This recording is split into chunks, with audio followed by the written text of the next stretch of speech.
All right, everybody. We're going to get started in a couple minutes here.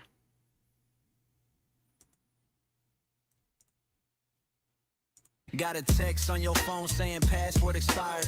Link look weird, but your thumb feel wired. They fishing for the keys to your whole damn life. One tap, now they swimming in your bank late night. Dear customer, copy paste same line. Spelled your name wrong, can't even fake the design. Buzz in your pocket, yo, click for the check, click for the virus, click, lose respect. Scamaware 101, Jared, break it down. If it sound too sweet, better turn it around. Easy cash, fast love, miracle and cash. Hit the lead, not the link, we ain't falling for that. Scamaware 101, say it with your chest. Call them out, block the number, treat it like a test. If your gut say run, then you follow that drum. Scamaware, class has begun. You must go to the store and buy gift cards. Stop! It's a scam! My uncle works at a hedge fund and gives me insider trading tips. Download this trading app. Stop! It's a scam! My bank suddenly needs my password, my PIN, and my first pet's social security number. Stop! It's a scam! This is urgent. You can't hang up. Get lost, scammer. They slide in your DMs, hey friend, long time. Photo look perfect, but the grammar ain't right. Click this link, your package on hold, but you never ordered. That story feel old. They rush you, they push you, act fast, don't wait. Soon as there's pressure, you step on the brakes. Jared, break it down, plain talk, no gloss. If they hate your questions, that's your sign to walk off. Red flags, listen when he talks. Jared got the map when the road feels dark. If it sounds too sweet, then you step back smart. We don't get scammed, yeah, we guard our hearts. Hey, flags, red flags, learn them by heart. Scam awareness class, that's the hardest part. But he slow it right down, so we all take charge. We don't get scammed, we don't get scarred. You must go to the store and buy gift cards. Stop! It's a scam! What's up, everybody? Getting started in a couple minutes here. Hit that like button. At a hedge fund Say hi in and the gives chat. me Let me know you're insider watching. trading tips. Download this trading app. Stop! It's a scam! My bank suddenly needs my password, my PIN, and my first pet's social security number. Stop! It's a scam! This is urgent. You can't hang up. Get lost, scammer. Yo, it's Jared in the booth, spitting scammer with truth. They fishing in your inbox, man, they stealing your youth. Phishing emails, got that urgent in the line. Click that link and your bank account's not fine. Fake tech support, they call you at noon. Your PC's infected, yeah, they're singing that tune. Pick butchering scams, threaten wallets to slice. Invest in the fake love, but you're paying the price.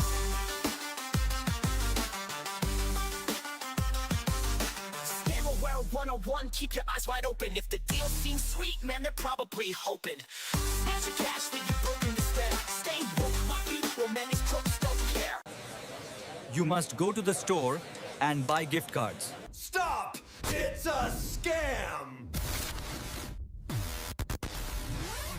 My uncle works at a hedge fund and gives me insider trading tips. Download this trading app. Stop! It's a scam! My bank suddenly needs my password, my PIN, and my first pet's social security number. Stop! It's a scam! This is urgent. You can't hang up. Get lost, scammer. It's your bank, message on your phone. Jared says pause, don't tap that alone. Spelling kinda shaky, logo looks strange. Why they in a hurry, what's the real game? Dave Cruz jumps in, check that URL. Little extra letter, rings like a bell. If they want your code, that's your front door key. Real ones never ask, just trust me. Scam awareness 101, we don't click quick, we don't just run. Stop, breathe, read it line by line. If it smells off, then hit decline. Scam awareness 101, learn the tricks, then tell someone. We keep each other safe, that's how it's done. Scam awareness.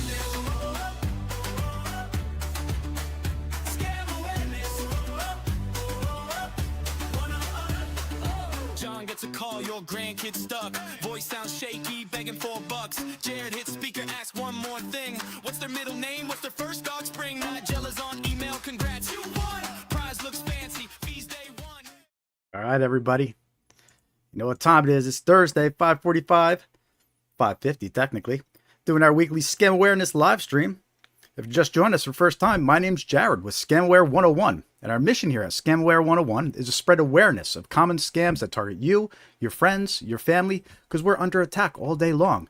We're getting text message scams, email scams, phone call scams, even snail mail scams through the post office, right? It never ends. So we believe awareness is your best defense against scams.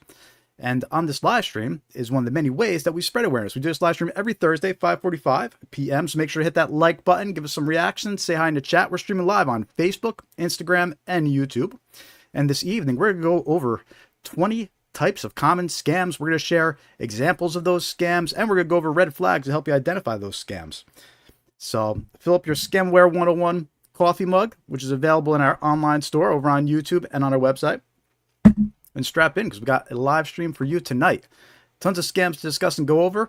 Share your experience in the chat. I want to hear from you. We'll be answering questions. We'll be taking comments all in the YouTube chat. So say hi in there, and we'll do our best to reply to you as we go through this live stream. If you want to help support what we're doing, hey, we're happy with likes and subscribes, so that always helps. But you could donate too. Scamaware101.com/donate, or we have memberships and super chats enabled over on YouTube as well. So we appreciate anything you want to help out with. Make sure to follow us on your favorite social media platforms. And most importantly, join our free mailing list on scamware101.com. It's free to join. The best way to keep up to date. We'll send you some scam awareness tips and some warnings and keep you updated with what's going on over here at Scamware 101. Now, with that said, let's get started with some scams to watch out for. And the first scam we're going to talk about this evening are fake Evite scams. This one's starting to pick up recently. We're getting some reports about this one, and it's an interesting scam that is circulating here. Basically, these scammers, they send fake Evite emails, and they impersonate popular services like Evite and Punchbowl. The realistic-looking emails will include a malicious link that usually downloads malware onto your device or steals your login information. And what's interesting about this scam is once it infects you, it sends out an email to all your friends and it tries to infect them. So anybody in your contacts will get an email from you, right? So we have a few examples of that scam on the screen here that you can see. And you can see that here's one that impersonates Punchbowl. And look, sometimes the envelope is a different color. Sometimes it has a stamp. Sometimes it doesn't. There's many variations of this scam circulating right now. So it's important to be aware of this scam. And if you receive one of these emails from a friend that they didn't send you, chances are they're sending it to all their friends as well, right? So you want to let them know so they can let their friends know, not to click that email and get infected. But here you can see two examples. You know, the first one impersonates Punchbowl and looks pretty legit, right? It has their logo up there, these fancy graphics in the email, it says you're invited, right? But if you click that button, you're going to get infected with the virus, or you're going to get your login stolen, your email login, right? And then next to that, you can see we have the Evite example here, and that looks realistic too. It has the Evite logo up top, special celebration of life, right? You're invited. But if you click those buttons, you get infected, you get your login stolen. And then the virus targets all your friends and family. So important to remember about these types of emails. Never click the link. If you could avoid clicking the link, don't click it, right? And if you get an email like this, really the best thing you could do is reach out to the person directly and confirm they actually sent you an Evite. That's the guaranteed way they could be safe. Because clicking the button without verifying, that's dangerous. All right. So that's the first scam they're talking about this evening. It's spreading. We're seeing more and more articles about it. New York Times did an article about this one last week. So it's out there and people are getting infected, right? So watch out, spread the word. Make sure your friends and family are aware of this one. And don't fall for it yourself if you get targeted with one of these fake Evite emails that impersonate Punchbowl and Evite. All right. Let me know in the chat, in the comments, if you've been targeted with this email and this scam. We want to hear from you. Again, if you just joined, hit that like button, say hi. Let us know what scams you want to hear about tonight. And next, we're going to talk about some social media scams. We had someone over on Facebook left us a comment asking for more information about this scam. And we have it for you right here. Right, so social media comment scams specifically, they're schemes where criminals, they post deceptive messages into Facebook comments section. They're often posing as giveaways or friendly users to lure victims into clicking a link, sharing personal information, or sending money. And we have a bunch of examples that we're going to share with you right now about these social media scams that you might find in the comments. And the first couple examples here, they're sweepstakes and fake prize scams.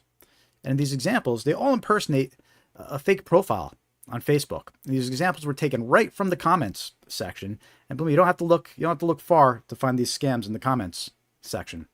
All right, so the first one, it impersonates a Reba McEntire fans page. And it says, "Congratulations, you've been selected as one of the random winners. Your name has appeared on a winning list. Please get back to me upon receiving this message." Don't do it. It's a scam. All right, next one impersonates a radio station, the Eagle 100.9. It says, "Jessica, congratulations. You're being chosen as today's winner. Visit my page." Don't do it. It's a scam. All right.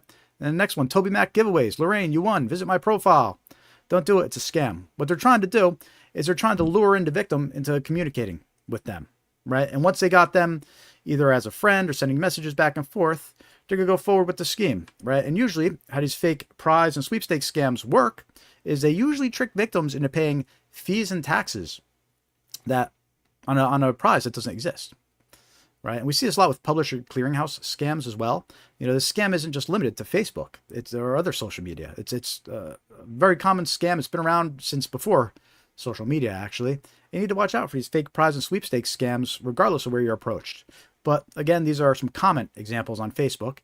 It could be on Instagram as well, any social media platforms you use. So be aware of this, be suspicious, you know, especially if you're getting contacted about a sweepstakes or a prize that you never entered. You never entered a sweepstakes. It's kind of strange to be contacted by one, right? And be aware that this is a very common scam, you know, on social media and off social media. So don't fall for it and make sure your friends don't get tricked by this one. Another common Facebook scam you'll find in the comments is harmful links, right? Specifically in these examples right here that I'm showing you, these were found on some news pages over on Facebook. And what these scammers like to do is they like to take advantage of breaking news, right? So you'll be on Facebook, for example, you'll see a breaking news post from, it doesn't even matter which station you follow. There's going to be posts like these in the comments. And what happens is these users, they'll pretend that they recorded something or they saw something, right? And now they're posting it and they put this link for you to view it, right? But it's a trick. It's trying to get you to click on that link. And again, we see this a lot during breaking news when events are unfolding and things aren't quite known for sure yet, and scammers take advantage of that, right? So for example, what these comments say is, "I saw it all unfold live. Here's the raw footage they're not showing." And then it has a link to a fake website that's going to most likely infect you with malware, right? And also it's the website is skysports.website, right? So they're trying to impersonate a news organization as well. Next one says, "I managed to record the moment it happened." And then there's a link to the fake website. Again, you click that link, you're going to get infected. All right. And then the third one here, "I froze for a second, then hit record button. This is what I saw."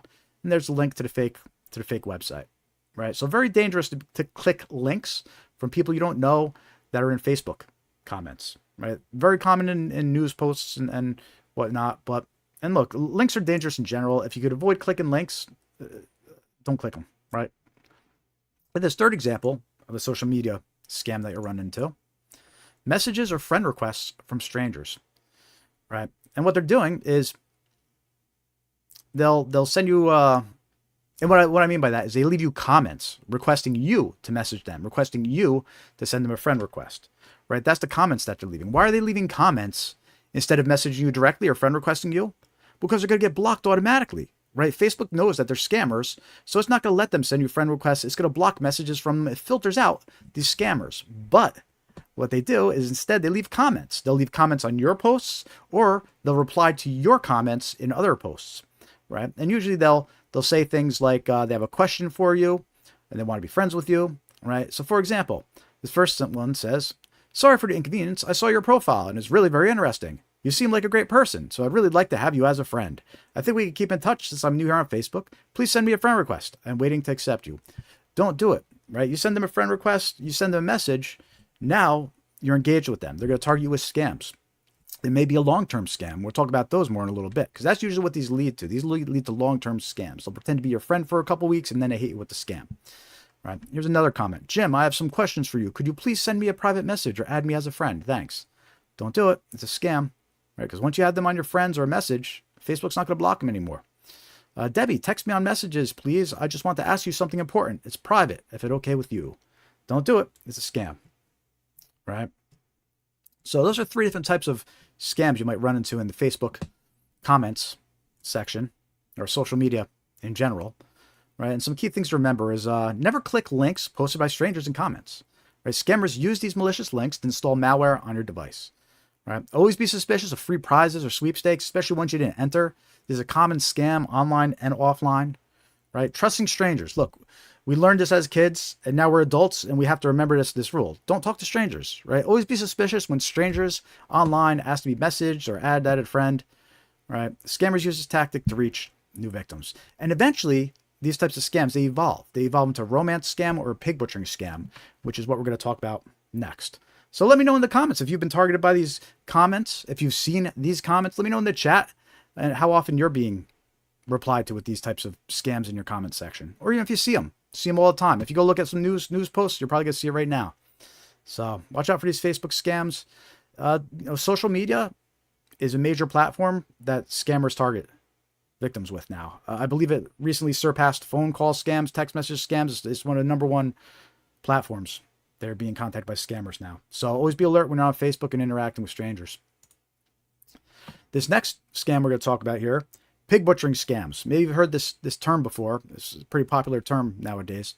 But it's when a scammer builds a fake relationship with victims online. Not necessarily a romantic relationship, but a friendship, right? Then they convince that person to invest into something fake. In the process, the scammer takes everything, right? And this type of scam, it's extremely damaging, and it's a long-term deception scam. What I mean by long-term deception is it's not just some stranger. They don't just message you out of the blue and say, hey, invest in my crypto, right? What they do is they try to become your friend first, and they spend a couple weeks building up that friendship, right? We just talked about those comments on Facebook where they say, hey, send me a message. Hey, add me as a friend, right? That's how these get started. And then they'll be messaging you every day. Hey, how was your day? How are you? You think you made a new friend online. You're talking to them for a couple weeks, right? And then they hit you with the scam. That's when they say, hey, my uncle or aunt, they're an expert investor making a lot of money. Why don't you join our investment group, right? Or they'll say, hey, I have a private and invitation-only group making lots of money off this crypto exchange. You should join, right? Or they'll say something like, I learned this trick overseas. Okay, those are actually very common storylines for these pig butchering scams, especially the relative portion when they say that their uncle runs an investment group or is an expert investor, right? So watch out for those narratives. They're extremely red flaggish, right?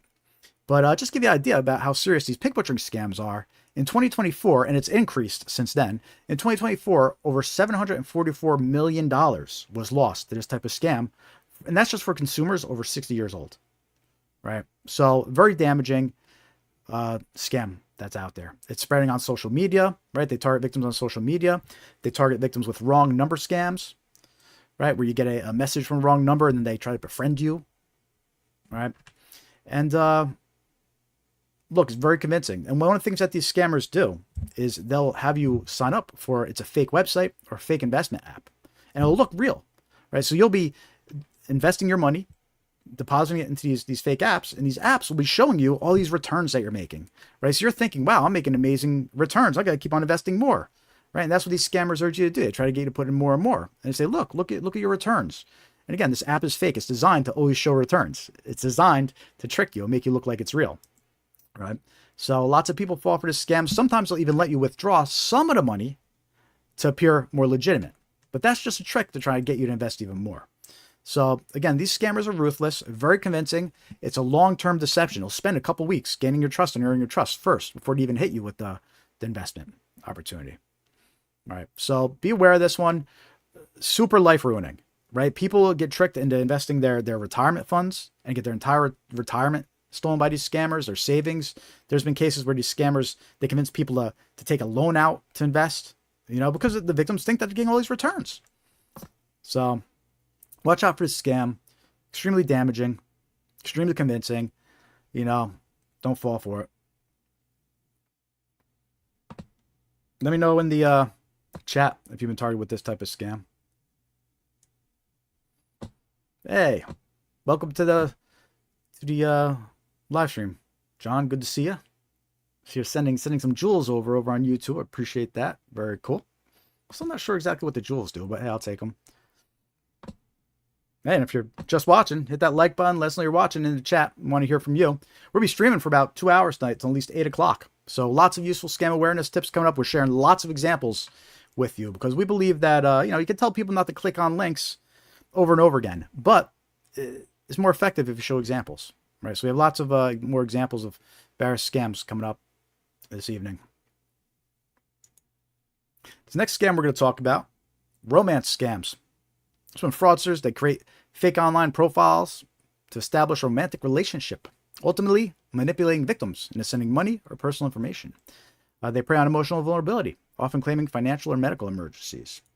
And again, these are one of those scams where it's a long-term deception scam, and it starts something with an innocent Facebook message on social media or a fake dating profile on a dating website or dating app, right? Wrong number scams. We'll talk about those more later. All right, and some common narratives that these romance scammers use, reasons why they can't meet. So if you hear these reasons, run, right? They'll say they're in the military and they're deployed overseas. Extremely common for them to say. They'll say they're an oil rig contractor. They're stationed on an offshore rig, right? They'll say they're an international worker. They're overseas on business. Right? Those are all common narratives that these romance scammers use, right? And then they trick victims. They'll trick them into sending gift cards, sending crypto like Bitcoin. Sometimes they'll have them use something called OnePay. It's a Walmart prepaid account. They'll trick them to do wire transfers, all shady requests by scammers. All right. And another reason why these scams are so dangerous is because of AI, which we're going to talk about a little more next. But these scammers, they use AI to create realistic photos, right? Makes them look like they're actually overseas somewhere. They'll use AI to create realistic videos. They'll use AI to change their voice and appearance, right? AI is making these scams much more convincing, much more dangerous. So be aware of that, and don't fall for it. But really, the main rule you got to live by is never send money to someone you never met before, right? Never do it. You can't trust it. That's what these scammers are counting on, and you don't want to fall for it. And again, this goes back to trusting strangers, right? Never trust strangers. Don't talk to strangers.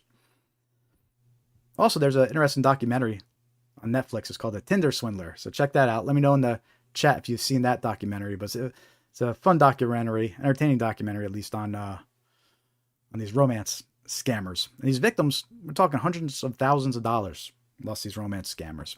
So it's a big deal. So don't fall for it. Next, we're going to talk about some AI scams, how to use video and voice. Right, scammers use AI to create realistic emails and texts, clone voices of friends and family, create images and videos, right? And just to show you how easy it is for these scammers to create these realistic videos, I cloned myself. I made an AI video of myself on an oil rig. All right, here you go. Listen to this. Hey, I just wanted to explain why I'm hard to reach sometimes. I'm back out on the rig again, and the signal out here is pretty unreliable. It's loud, it's busy, and I don't always get a chance to talk like I want to. But I didn't want you to think I was ignoring you. I'm not. Right? I've never been on an oil rig. I don't want a yellow helmet or an orange vest, right? But that's how easy it is to generate these videos, and that's what the scammers do, right? They do this romance scam. Hey, sorry, I'm out on the rig. Not able to meet with you. Here's a clip from the media warning about how easy it is. They only need 20 seconds of your voice to clone your voice. He says criminals just need a 20-second clip of someone talking, often pulled from social media, and they can make an eerily similar clone of their voice. All the way to the point that a mother can't tell the difference between her own child and a machine. It was just exactly like Noah. It was unbelievable. It's scary. Jerry Scally got a call from his grandson Noah last month saying that he was having a very bad morning. I said, what happened? What's wrong? He says, I was involved in a car accident and I have a broken nose. But then Scally thought something sounded off about the voice. The person on the call spoke a little slower than his grandson, so he hung up and likely avoided a scam. His grandson was actually at school just fine. These are sophisticated groups of people. They're often overseas. They're working out of an office building. IDIQ says voice cloning scams are relatively new. They've only started getting reports about them within the past year. The worst part of this is every week we're getting more calls, we're seeing more victims, and the reason we're seeing more victims is because it's effective. So there you go. Lots of AI being used to make these scams more believable, whether it's generating videos like the video I just showed you, or cloning voices to sound like friends and family. It's dangerous. Can't trust anything anymore. You need to always verify. Always verify through official channels. Don't trust it. Next scam we're going to talk about, employment scams. The job listing promises great pay, but requires the victim to pay up front for training, supplies, or something else. It's not a real job. Let me know if you've gotten text messages like these before. There's 2 examples of some employment scam text messages that were circulating. Hello, my name is Lisa, and I'm a recruiter at CleanSpark. Several recruiting firms have recommended your resume, so our company has an online job for you. There's a free part-time, full-time, remote online job with free training. The hours are 30 to 60 minutes per day, and the pay is $200 to $1,000 per day. Not less than $10,000 per month. Not a bad gig, right? Too bad it's fake, and it's a scam. And one of the giveaways is these text messages. First of all, if you didn't apply for a job and you get these random text messages, be suspicious, right? And jobs aren't really going to contact you through text anyway, so be suspicious in general. And one of the giveaways is the text message ends with a WhatsApp phone number, right? They don't give you an actual phone number, a real phone. They give you a WhatsApp phone number, and that's always a red flag. Scammers love to use WhatsApp. All right, and then a second example next to it. Hello, this is TikTok Recruitment Center. And it says, we are now hiring 3,000 TikTok backup talents. People with passion and creativity are needed. All right. If you're passionate and innovative, we invite you to join our team. If you're interested, please contact us on WhatsApp. And there's the WhatsApp number. So a bunch of shady stuff going on in these text messages for these employment scams. And also there's a human trafficking aspect too. You might not know this, but there's actually scam compounds where people are being held captive and forced to scam. They're overseas in places like Myanmar, right? And a lot of those people that got tricked and are being held captive, they're actually tricked by these employment scams. You know, they received an offer over in Bangkok, Thailand, right? They went overseas for it and they don't realize it. They crossed the border into Myanmar and then they're being held captive and forced to scam. So there's a whole human trafficking aspect going on too. And a lot of times it starts with these employment scams. So be suspicious of these employment scams. Don't fall for them. If somebody's asking you to send money, right? Or if they send you a check and tell you to purchase equipment and send it back, be suspicious, right? It might be a bad check. And if you buy a laptop, send it back to them.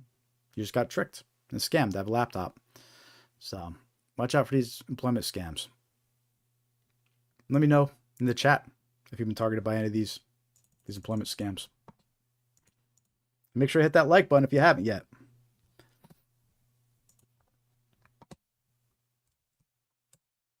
Next scam we're going to be talking about, fake retail websites. This one picks up a lot during the holidays, but look, it's active all year round. Right? There's so many fake websites online that people, they're searching Google or they misspell a website's name. They end up on this fake website that a scammer set up. And they'll sell products that are never delivered. They steal your payment details and then they steal your identity. Right? And here's an example. Here's one from the holidays. Black Friday sale. There's offering you wireless earbuds. Just pay for shipping, which is a very common scam tactic, is they make you think that you could get this amazing item that's worth $100, $200, but just pay for shipping. Right? But it's a scam. They're just trying to get your payment details. The item's never going to arrive, and then they're going to use your payment information to purchase a $5,000 TV or steal your identity. Right? So be suspicious of offers that sound too good to be true. Right? If they sound too good to be true, it probably is. Right? And there's a few ways you could end up on these fake websites that is important to be aware of. Right? Ads on social media. Right? Scammers can purchase ads just like anybody else can purchase ads. Right? So there's plenty of scam ads on social media, and you'll see an ad, free wireless earbuds. Click here. It's posted by a scammer to go steal your payment details. Right? Search engine results. Again, scammers purchase sponsored listings just like anybody else purchases sponsored listings. So they might even purchase a listing that if you're searching for earbuds, their listing comes up. And just because it's a sponsored listing, you can't trust it. All right? Be suspicious. You can end up on these fake websites from emails. You get an email that says valued customer discount, special offer, going out of sale, giveaway, right? And they trick you into clicking this link. You end up on these fake websites, steal your payment details. And then website ads and pop-ups. Look, even if you're on a legitimate website, they're paying a third party for the ad, right? So scammers purchase an ad through a third party. Their scams pop up on your legit website, right? So just because you see ads on a legit website doesn't mean you should trust the ads, because they'll take you to one of these scammers' website and steal your information, right? So beware of too good to be true offers. Make sure to check reviews for a website, see if what people are saying about it, see if make sure there's good reviews and positive things said about it, right? And be on high alert during the holidays, especially during the holidays. But again, it's not just the holidays that these scammers use fake websites. Here's a warning from Domino's Pizza, right? Domino's Pizza warned recently that a new phishing scam involving fake Domino's Pizza websites. Scammers searched for, or victims searched for Domino's Pizza online, right? And they clicked on an advertisement for Domino's, but it wasn't really a Domino's advertisement. It was a scammer website, all right? So they ended up on a fake Domino's website. Their information gets stolen. And the real question is, was a pizza ever delivered? That's what I want to know. But look, these scammers, they impersonate anybody, right? So even Domino's Pizza is warning about these fake websites. So be suspicious. Don't fall for it.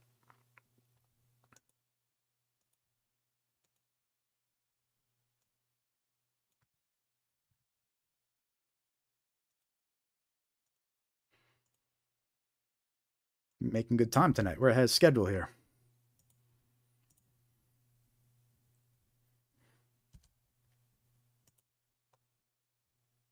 So this next scam we're going to talk about is known as a fake order scam. And this is really important to be aware of. It's very dangerous, this type of scam, because the scammers, they impersonate anybody and they can claim anything was purchased. Basically, how it works is victims receive a fake notification that an order was made under their account. When the victim calls to dispute the fake order, a scammer impersonates customer support and attempts to steal their personal and financial information. Right? And again, what's so dangerous about this type of scam is that they could send you a text message claiming to be any merchant. I'm going to show you an example here. And they can claim any purchase was made, because the idea is they want you to call a number to dispute it. In this example, they impersonate Apple. We have noticed that your Apple iCloud ID was recently used at the Apple Store for $143. And then it goes on to say, if this wasn't you, call this number immediately to cancel the charge. All right, so you get a message saying that your Apple account was used, and to call this number, gotta be careful, because that number isn't actually going to call Apple. It's going to call a department of scammers, a call center full of scammers that are going to impersonate Apple, and they're going to try to steal your personal information and your billing details. And that's how a fake order notification works. Here's a victim's story about this type of scam. Lincoln, Nebraska. A 23-year-old Lincoln woman reported losing $4,100 after falling victim to identity fraud scam in July. All right, so 23 years old. It's not just the older folks falling for these scams. Younger folks fall for these a lot too. More than older folks, actually. There's some more details about the scam. The scam began on July 17th with an email claiming she had purchased an iPhone. The woman called the number provided in the email to dispute the purchase and was told she had multiple accounts open across various states. Now, keep in mind, she's not actually talking to Apple, right? She's actually talking to scammers. And that's the narrative that they go into. Once they trick you into calling that phone number, they're going to tell you have multiple accounts open, somebody stole your identity, right? And then they're going to make you feel like your money's not safe. They're going to say you have to withdraw your money. You have to withdraw your money and then deposit it here or send it here or purchase gift cards, right? And that's what happened in her case. She was told her money wasn't safe. She needed to withdraw it, right? She thought she was talking to a CIA agent. They transferred over to somebody impersonating a CIA agent, and then they instructed her to withdraw $3,600 from her bank account and purchase Walmart gift cards, right? And then send pictures of the gift cards and receipts, right? And that's very common. What scammers do is they ask for gift cards, and we're going to talk about that more later. So it's always a red flag when someone's asking you to purchase gift cards. But again, that's how these fake order notifications work. Whether it's a text message or an email, it claims a purchase was placed or order was placed, even though it wasn't, and then they try to trick you into calling a number.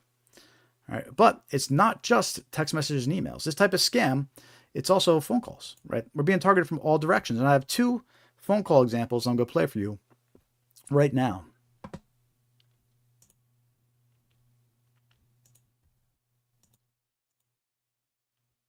And by the way, if you're watching over on Facebook and Instagram, hit that like button, hit that follow button.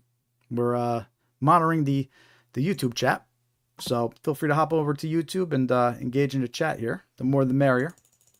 And we're going to be streaming until about 8 o'clock. So plenty of time to share this live stream. Let's get some more people in here. But anyway, here's 2 phone call versions of these fake order scams. And it shows how they can impersonate anybody, right? The last 2 examples was Apple that they impersonated. But now this example, they impersonate Amazon and they claim a MacBook Pro was purchased. So let's listen to this. This call is to authorize the payment of $1,499 for the recent order of Apple MacBook Pro on your Amazon account. If you do not authorize this payment, please press 1 to speak to our customer support representative. All right, so that's a scam phone call. If you get that message, don't press 1 because you'll end up talking to a scammer. That's very common what they'll do. They'll tell you to press 1 or they'll tell you to call back number shown, right? And it can be scary, right? You get a message saying that there's a $1,500 charge. And if it wasn't you, press 1. Don't fall for it, right? In this case, what you do is you would call Amazon directly or check your Amazon account directly. But don't press 1. Don't engage with the scammer. Right, the second example of a fake order scam phone call, this one impersonates Walmart and it claims a PlayStation was purchased. We are trying to contact you concerning an unverified purchase of PlayStation 5 Special Edition bundled with Pulse 3D headset being ordered from your Walmart account for an amount of $859.50. If you did not authorize this transaction or wish to cancel, please press 1 or return our call on same number at your earliest convenience. Return our call on same number. That's a scam. You know, first of all, they would have left a real phone number, if anything. A real phone number to call back. They won't say call number shown or call number displayed. All right. And like the other example, pressing 1 connects you to a scammer. So don't call back the numbers. Don't press 1. Check your account directly. And that's why these fake order scams are so dangerous. They can impersonate anybody. They claim anything was purchased. Right. It's common for them to impersonate PayPal. They'll say there was a PayPal charge and call this number to dispute it. Don't fall for it. Next scam we're going to talk about here. Grandparent scams. Scammers impersonate a distressed relative claiming to have been arrested or in an accident and needing financial help. Victims, usually seniors, act quickly to assist their loved ones. The scammers will often impersonate law enforcement, court personnel, and lawyers to extract even more money from the victim.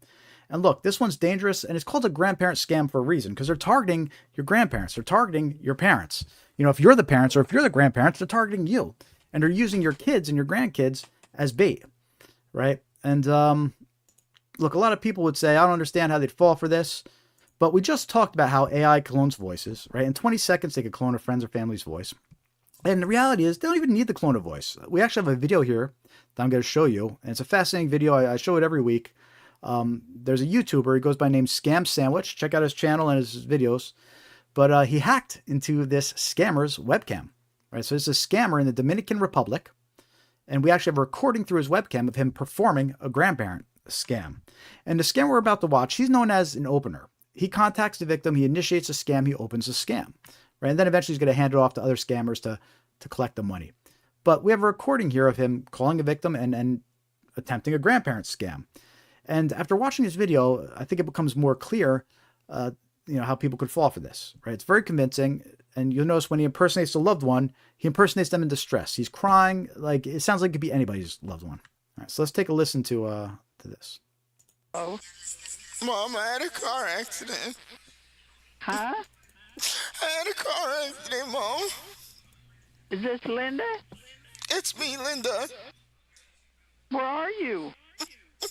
I got a car accident. What happened? I'm gonna put the officer on. I got arrested. You got arrested? Hi, ma'am. Yes. Hi, are you Linda's mom? Yes.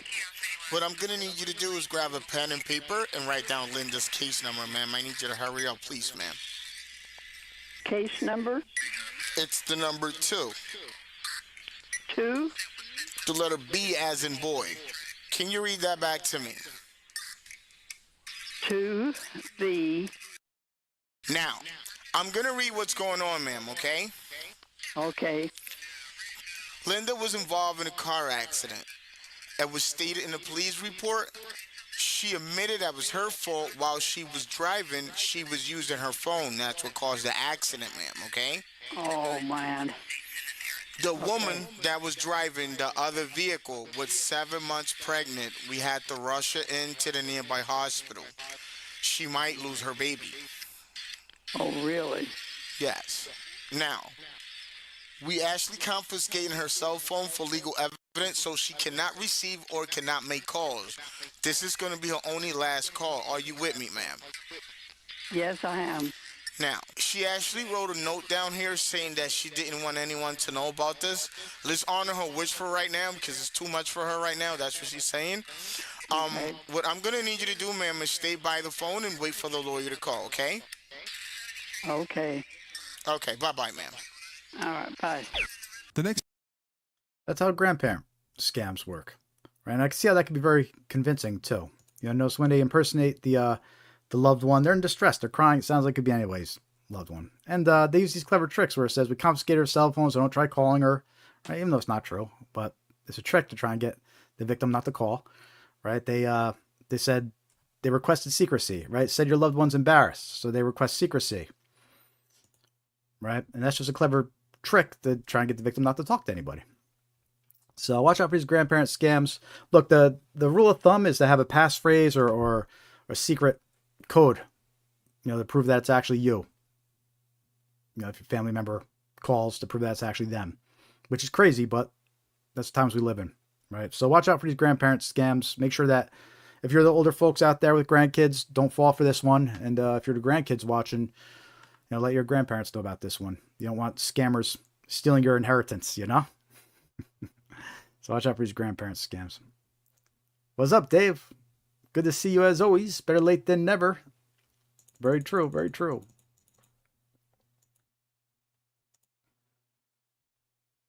Next scam we're going to talk about is road toll scams. Scammers impersonate road toll services, EasyPass, SunPass, Fast Track, and claim that unpaid toll is due.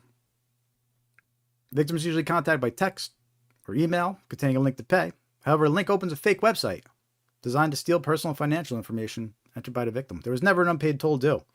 Right, this is a very common scam, was circulating a lot for the past 2 years or so now at this point. We have some examples of these text messages you might receive. The toll roads notice of toll evasion. You have an unpaid toll bill on your account. To avoid late fees, pay within 12 hours, or late fees will be increased and reported to the DMV. All right, it's a scam. Don't fall for it. Your vehicle has an unpaid toll bill. To avoid excessive late fees on your bill, please sell it promptly. Thank you for your cooperation. Final warning, unpaid tolls. Failure to pay $3.99 toll may result in further penalties. Easy Drive, Massachusetts reminder. Your bill for $6.99 is due soon. Please visit. It's got the fake website to pay. All right, you end up on these fake websites, though. They'll steal your payment details, steal your identity. Nothing good will come from it. Now, if you're concerned these are real, you know, check the app directly. Check your EasyPass app, your SunPass app. You know, check it directly. Don't trust these links. And don't engage with the scammer. And at this point, they're impersonating everybody at this point. SunPass, QuickPass, EasyPass, Maryland, Drive Easy Maryland. Good to go. North Texas Tollway Authority, Fast Track, the DOT, DMV, the list goes on. And it's in every state. So it's important to be aware of this one. And this one kind of evolved. This evolved into an outstanding traffic ticket. So scammers impersonate law enforcement or government agencies and claim you owe unpaid traffic fines. They pressure victims with threats of arrest, license suspension, or court action unless immediate payment is made. All right, here's some examples of this one. Nebraska Department of Vehicles.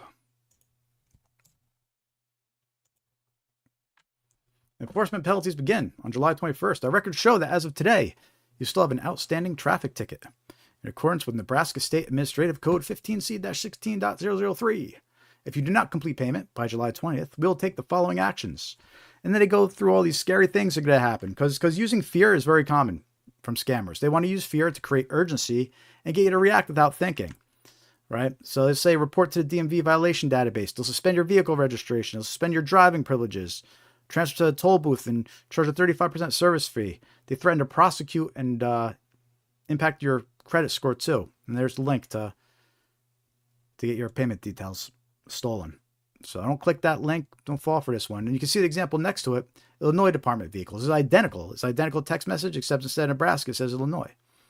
All right. And then next to it, the other example, unpaid traffic violation. There's a final notice for unpaid traffic violation under New Jersey law. Failure to pay by the deadline will trigger enforcement actions. And then you have all the scary things that are going to happen there too. Right? Suspending your registration, your license. And this goes on. So don't fall for it. It's a scam. And these kind of evolved into these fake parking ticket scams too. And this one started circulating about a month or two ago. We started seeing all these new examples coming out of these fake parking violation notices. And they contain a QR code to scan. Right? The QR code is going to take you to a fake website. So here's some examples of this one. You see how they're starting to look much more convincing now. People are receiving text messages and emails containing these attachments. State of New Jersey, notice of hearing, traffic violation. State of Massachusetts, notice of hearing, traffic violation. State of Florida, notice of default, enforcement action initiated. And they try to make them look all fancy with the state logos and a court date. And what's funny about these logos is if you zoom in on them, they're actually AI generated, right? They actually don't have real letters. It's a giveaway that's AI generated. But it's just another example about how scammers are using AI to become even more convincing. And even though the 3 examples I have here, New Jersey, Massachusetts, Florida, at this point it's in every state. So be aware and don't fall for these if you receive an email or text message with these documents attached. Let me know in the chat if you've received any of these.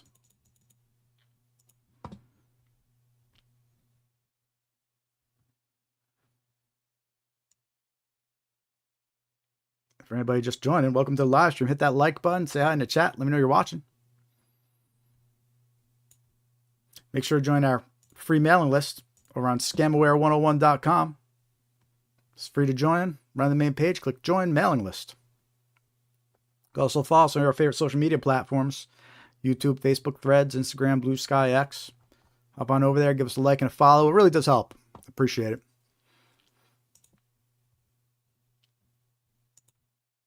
Next scam here, sticking with the vehicle type scams, is a fake parking violation notice. And this one's actually a piece of paper that gets left in your windshield or your door handle, and it says parking violation. In this example, it comes from the city of Houston. We see this a lot in major cities.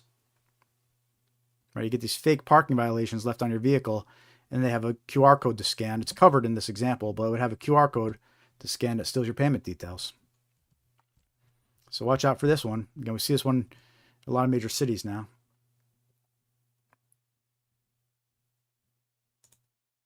And here's a warning from the BBB. Double check that QR code before you pay for parking. Because what scammers are doing now is they're printing out these malicious QR code stickers, and they're placing them on top of the actual QR codes. So you'll go to a parking meter, you'll scan it to pay for parking, you'll be taking the fake website, steals your payment details. Here's a warning from the BBB about that one. All right, so be careful in public with these QR codes too. Pretty clever, right? You need to watch out for these scams. They're always thinking of some way to get you. And what you could do in this case, just open up the app, right? If you could avoid scanning the QR code, just use the app on your device. Or go to a website directly, right? The safest QR code is one you don't have to scan.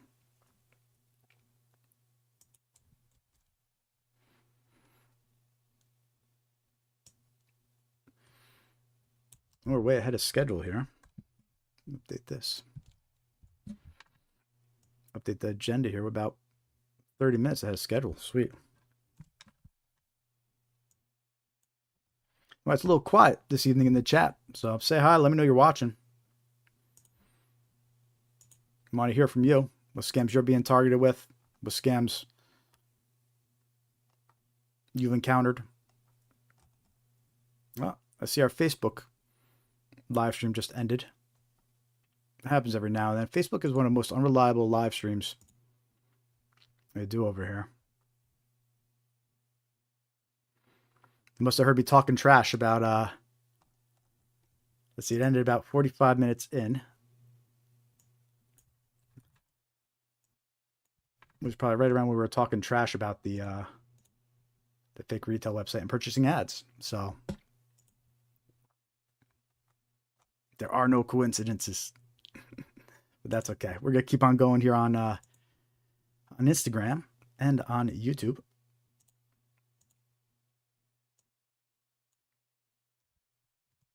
Actually, you know what I'm gonna do real quick? I'm just gonna share the. Just bear with me one sec. Since we are running ahead of schedule here, I'm just gonna share a quick link on Facebook, inviting people over to the YouTube stream.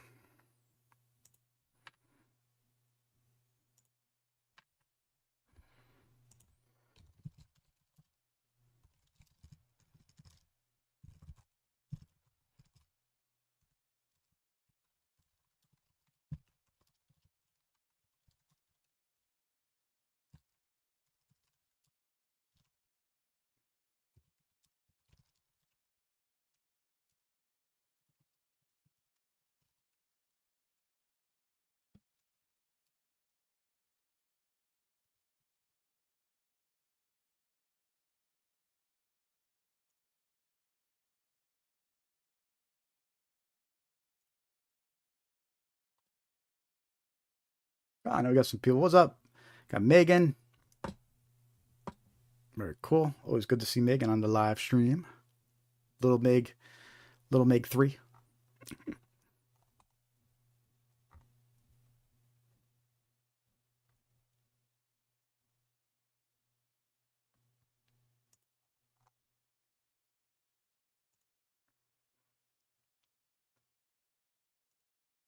Okay, let's keep going here.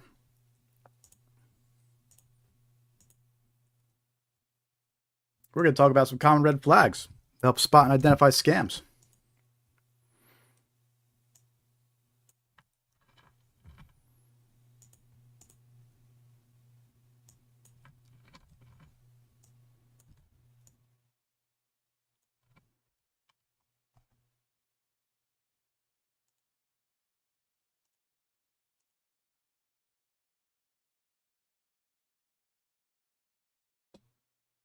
Oh, we got Bennett watching too. Bennett wants to know how to keep his chicken and bacon safe from scammers.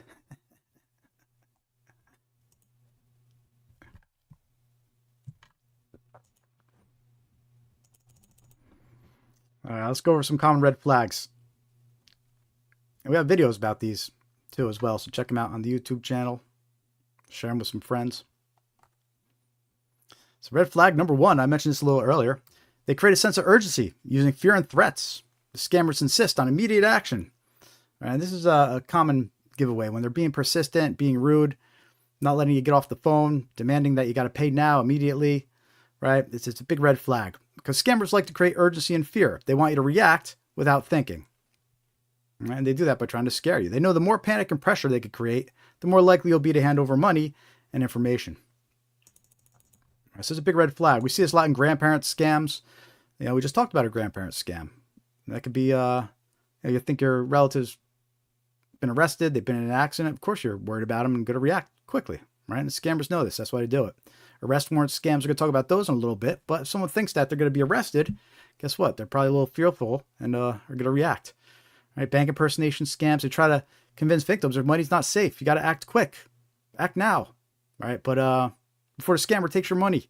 But it's all a trick. They're just trying to get you to withdraw the money and actually send it to the scammer, right? So they use this urgency and fear to get you to react. Don't fall for it. Be suspicious. Someone is being, over pushy about these things. That's red flag number 1. They create a sense of urgency and fear using threats, insisting on immediate action. Don't fall for it. Red flag number 2. They request that you keep the matter confidential or secret. It's common for scammers to ask for confidentiality because they don't want you to discuss the situation with other people. The more people you talk to, the more likely you'll be told it's a scam. Right? So a lot of times these scammers have these clever ways of trying to get you not to talk to anybody.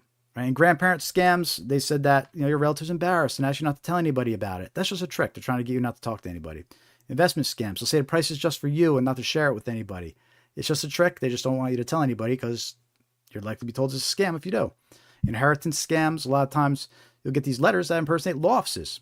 and they'll say you're entitled to an inheritance. They'll say, but it's confidential. Don't tell anybody. Who are they to tell you, not to tell anybody about inheritance, right? It's just a common tactic that these scammers use trying to get you to be quiet, right? Fake fraudulent activity alerts, right? They'll tell you that they're investigating a matter and you got to keep it secret. Otherwise you could ruin the investigation, right? It's all BS. It's just a trick they're trying to use to keep you quiet. All right. So don't fall for that. It's a big red flag if they're asking for confidentiality and secrecy. In fact, that's red flag number 2. The request that you keep the matter confidential or secret. Don't fall for it.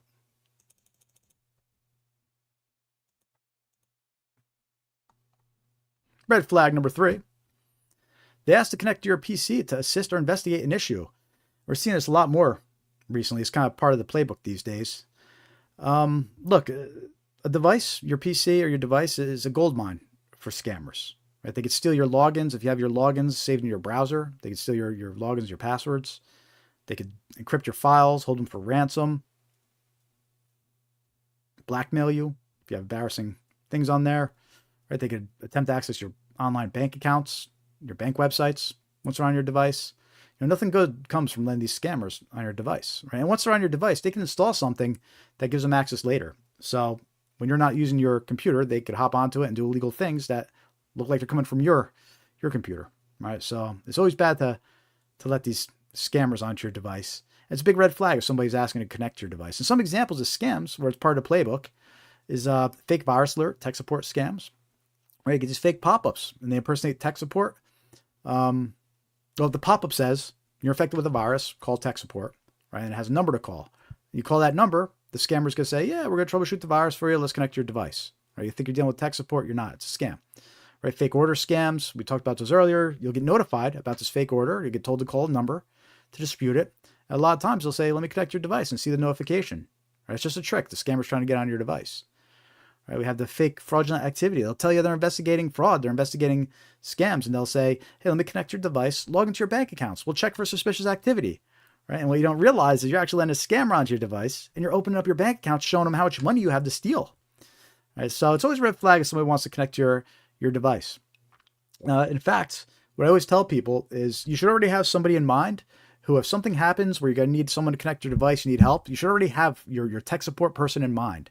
Right? Maybe it's the computer shop down the street, your local computer shop, or maybe it's the tech support people at work they work with, or maybe it's that family member that's good with computers, right? But you should never let strangers onto your device, right? In fact, you get one of these pop-ups to say you have a virus, you shouldn't be tempted to call the number. Instead, you should call your tech support person, right? Don't call the number that these pop-ups tell you to.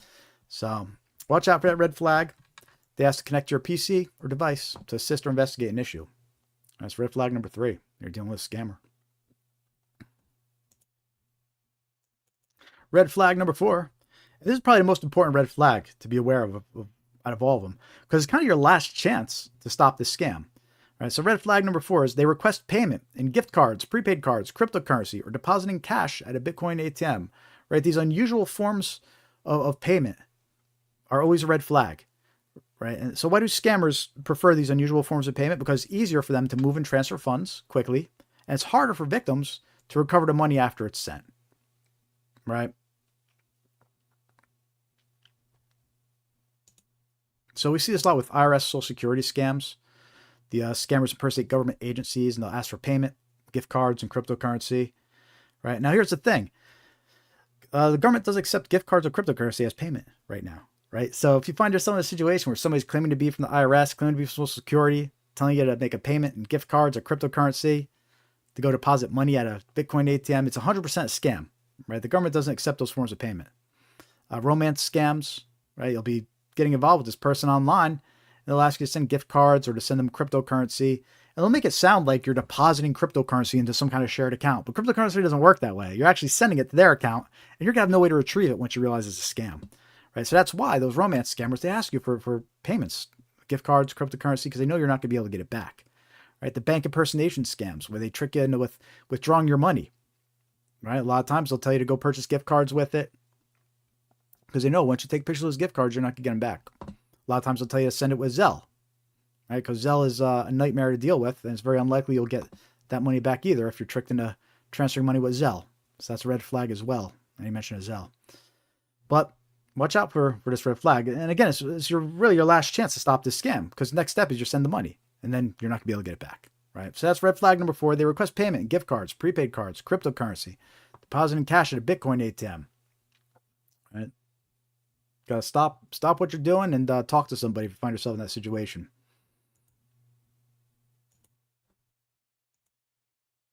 Red flag number 5. The voicemail instructs you to call a number displayed on the caller ID instead of stating an actual phone number. Huge red flag. And the examples we played a little earlier for you was an example of this, right? So scammers, they change their phone numbers a lot. Okay, so it'd be a pain for them to update their recordings every time a phone number changed. Right, so what they do is they just say on the recording, call number displayed. Right? And then they can use that same recording no matter what their phone number changes to, right? And if it had been a legit call, they would have left, at least stated a phone number to call, right? They want to say call number displayed, right? So it's a big red flag if they're saying call the phone number shown, call number displayed. I don't trust it. Go look up the actual, if somebody's saying they're calling from your bank, call number displayed, don't call number displayed. Call the number on your back of your card. Go look up the actual contact information for what you're claiming to be. Right? We see this a lot with fake order, notification scams. Those are examples we played a little earlier for you, those fake order notification phone calls where they were saying call number shown and press 1. Right? All red flags that you're going to connect to a scammer. They'll impersonate your utility company, your internet cable providers. Right? They'll claim there's some kind of promotional discount and a call number displayed. Right? It's a trick. Right? If you want to see what's real, call your cable provider directly. Don't trust the phone numbers that the messages leave. IRS, tax forgiveness scams, same deal. Look, we see this all across all sorts of scams. Bottom line is, if you get a phone call that says call number displayed, call number shown, don't trust it. It's a big red flag. It's probably a scam. That's red flag number 5.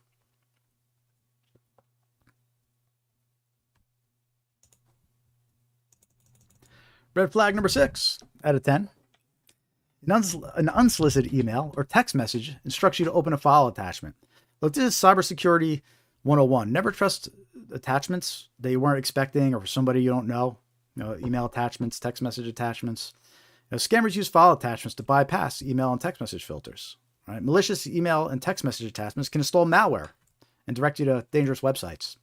If you don't know who sent the attachment or you weren't expecting it, don't open it.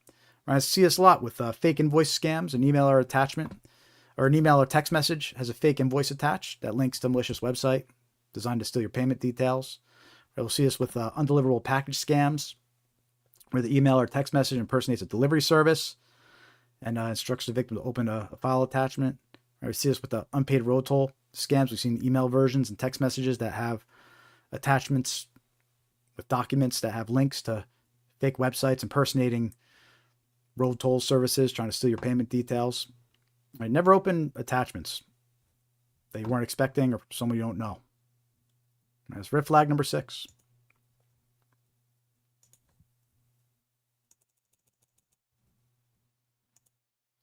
Red flag number 7. The text message includes an instruction at the end to reply with yes and reopen the message. Now, I didn't mention this earlier, but it was on the examples that I was showing you of those text messages earlier. And look, this doesn't necessarily mean that the text is a scam, but it's extremely common for scammers to include that message or that note at the end of the text message that says reply with yes and reopen the message. Right? Why do they want you to do this? Well, one, if you reply with yes, it tells them your number is active. You read the text messages, you reply to them, right? So now they know to target you more. It makes you more of a target, and they'll start adding you to more lists. You'll start getting more text message scams, right? So you never want to even engage or let the scammers know that, you're on the other end, that you're reading the texts. Your best thing is just block number, delete it, right? And the other thing is sometimes on these devices, when you reply yes, it actually enables the link. It makes it easier to click. So scammers want that to happen too. They want to make their links more available to you, right? So we see these a lot on pretty much any type of text message scam, outstanding traffic ticket scams, undelivered package scams, the IRS, Department of Revenue impersonation scams, right? I mean, if it's a text message scam, they'll include this note many times. So it's a big red flag. It's red flag number 7. The text message includes an instruction at the end to reply with yes and reopen the message. And don't do it.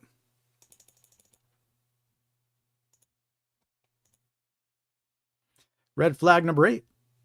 The caller asked to confirm personal information like date of birth, social security number, or Medicare number. We see this a lot where they impersonate Medicaid or financial and government services to steal your personal information. Sometimes they'll claim they have an important message for you, but require personal information to verify your identity, right? They'll say, we have an important message, but you got to give us your birth date to confirm it's you. They're just trying to get your birth date, right? Never give personal information to a caller they weren't expecting. Sometimes they'll say they're going to issue a new card, Social Security or Medicare, right? But they'll ask you to confirm your current one first. It's all part of their trick to get information from you. And again, we see this a lot with Medicare and healthcare scams, where you're trying to get your Medicare number, date of birth, because they want to file false claims. We see this a lot with government impersonation scams, where they impersonate Social Security or IRS because they want to steal your benefits or your tax return or your identity in general, right? So if somebody calls you up, just starts asking all this personal information or says that they have a message for you but need you to give them personal information, don't fall for it. It's a common scam. Hang up and call back directly of who they're claiming to be, right? If they're claiming to be from your doctor's office, hang up, call your doctor's office directly. Don't fall for it. It's red flag number 8. They ask you to confirm personal information like date of birth, Social Security number, Medicare number. If you're just joining, say hi in the chat, hit that like button, let me know you're watching.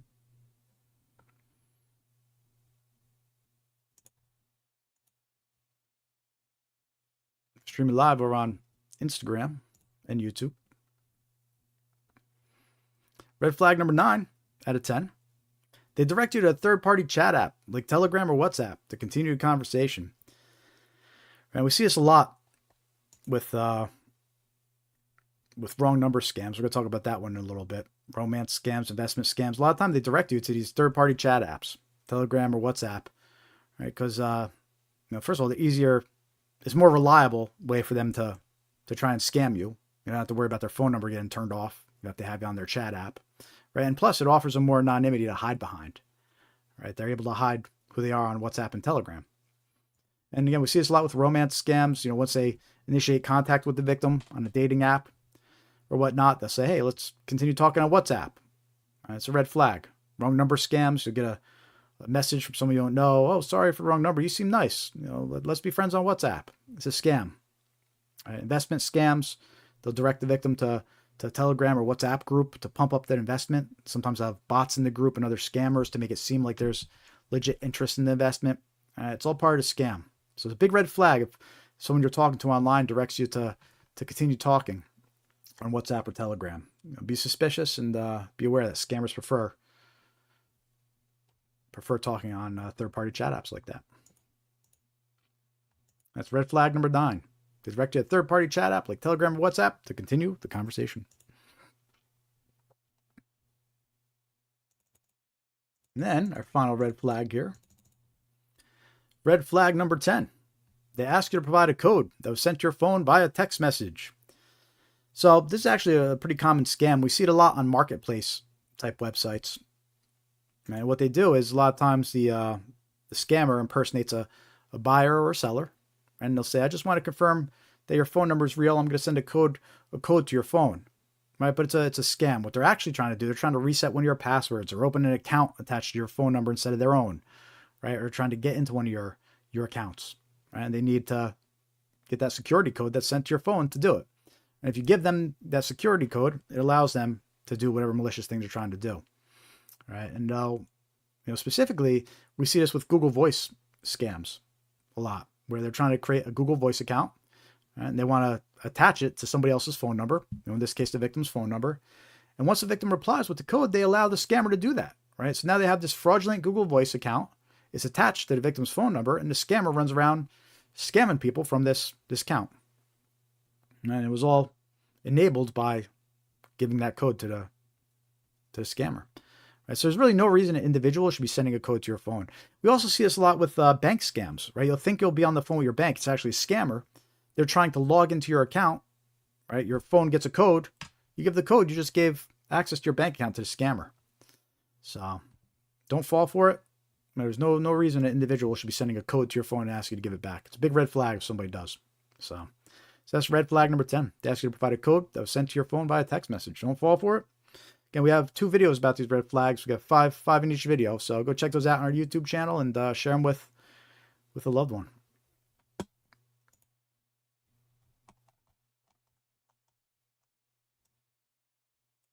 And on that note, it's time to take a quick 5-minute break. We take one 5-minute break during the live stream. We stream for about 2 hours. We start at 5:45, so a little bit, about an hour, a little over an hour in here. So we take a quick 5-minute break, get refilled, recaffeinated here. Stay on point for you people. You know, I end up staying up all night on Thursdays because I end up drinking too much damn coffee during these live streams. But hey, I'm here for the people. But let's take the quick 5-minute break, and then we're going to be back. We got plenty more scams to go over once we get back here. Some big ones coming up.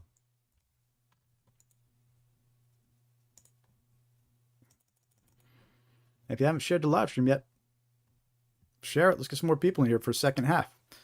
Be back in 5 minutes. Got a text on your phone saying password expired.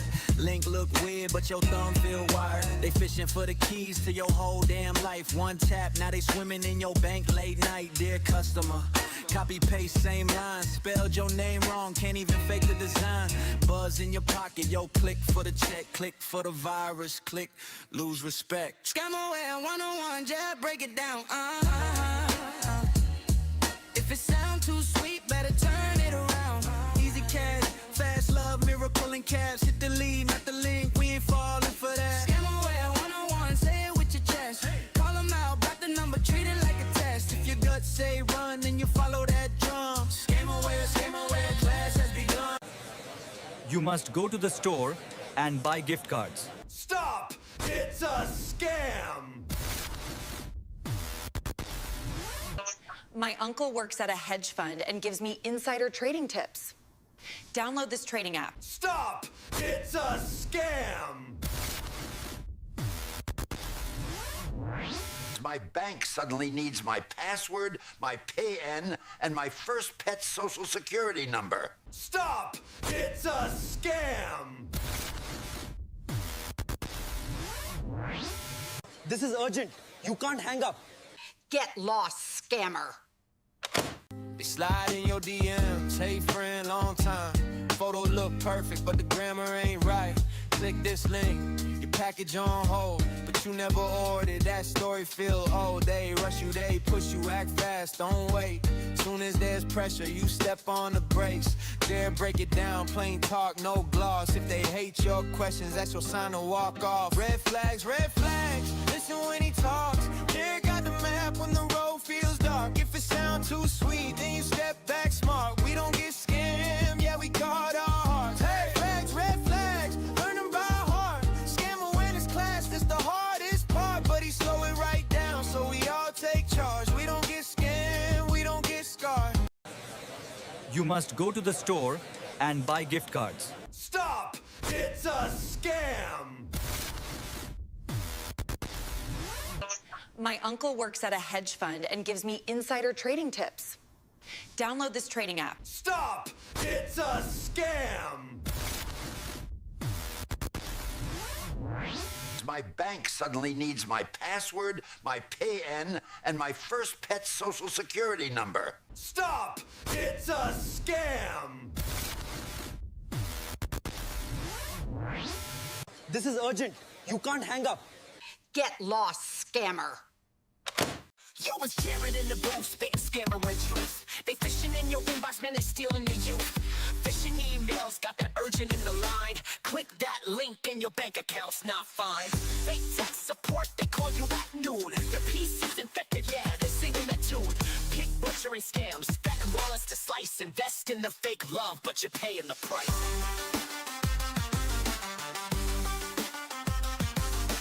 Scammer 101, keep your eyes wide open. If the deal seems sweet, man, they're probably hoping. Snatch your cash, then you broke in despair. Stay woke, my people, man, these crooks don't care. You must go to the store and buy gift cards. Stop! It's a scam! My uncle works at a hedge fund and gives me insider trading tips. Download this trading app. Stop! It's a scam! My bank suddenly needs my password, my PAN, and my first pet's social security number. Stop! It's a scam! This is urgent. You can't hang up. Get lost, scammer.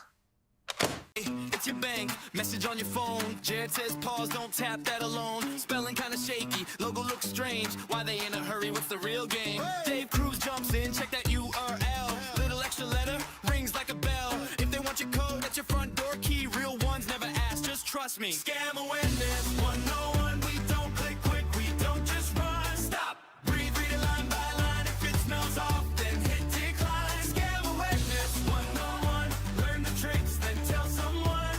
We keep each other safe, that's how it's done. Scam awareness. Scam awareness.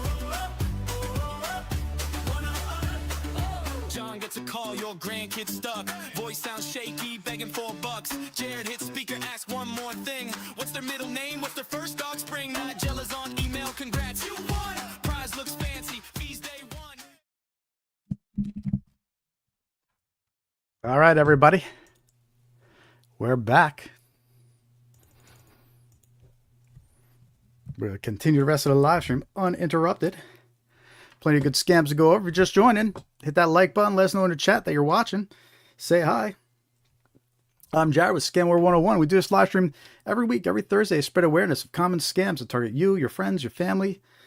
Right? We're being targeted all day long from all directions. Phone calls, emails, text messages. It never stops, right? But awareness is key. Awareness is your best defense against scammers. And that's what we're here to do, is make you aware of these scams. We're going to share some real examples with you and lots of useful information so you can protect yourself, protect your loved ones. So make sure to hit that like button. If you want to show some support, you go to scamaware101.com/donate. You can join our free mailing list. We'll send you some scam awareness tips, reminders when we're going live, all good stuff. It's right here on our website, scamaware101.com, and hit join mailing list. You can also follow us on all your favorite social media: YouTube, Facebook, Threads, Instagram, Blue Sky X. We're on them all except TikTok. We also have some merch available. You can check out our merch store. Get some of these cool Scamware 101 travel mugs, coffee mugs. We've got mouse pads, some useful merch to help support the mission. And we also have YouTube memberships enabled as well. If you want to purchase a monthly membership, help support the mission over here. Shout out to our current members. We got Dave out there. Dave, always appreciate you. And Katie, who's, I don't think she's watching today, but shout out to Katie, also another member. So we appreciate our members. It really does help. And we have super chats enabled as well over on YouTube too. If you want to throw us a couple bucks that way, we always appreciate it. But hey, times are tough, we get it. But hitting like, hitting follow is free. So help support our mission, share our live stream, share our videos, hit like, follow, subscribe. It really does help. Now, with all that said, let's continue for the rest of the live stream here for about another hour or so and talk about some more common scams that are targeting you, me, your friends, your family, and important to be aware of. Starting with arrest warrant scams. Right, this is when a victim is contacted by a scammer impersonating law enforcement. The scammer claims an arrest warrant was issued and fines must be paid to resolve it. The scammer then threatens the victim with arrest if fines aren't paid immediately. Right, and this is a good example of how these scammers use fear to create urgency. Right, if you think you're going to get arrested and you think it's real, right, you're likely going to react. And the scammers know this, and that's what they're trying to take advantage of here.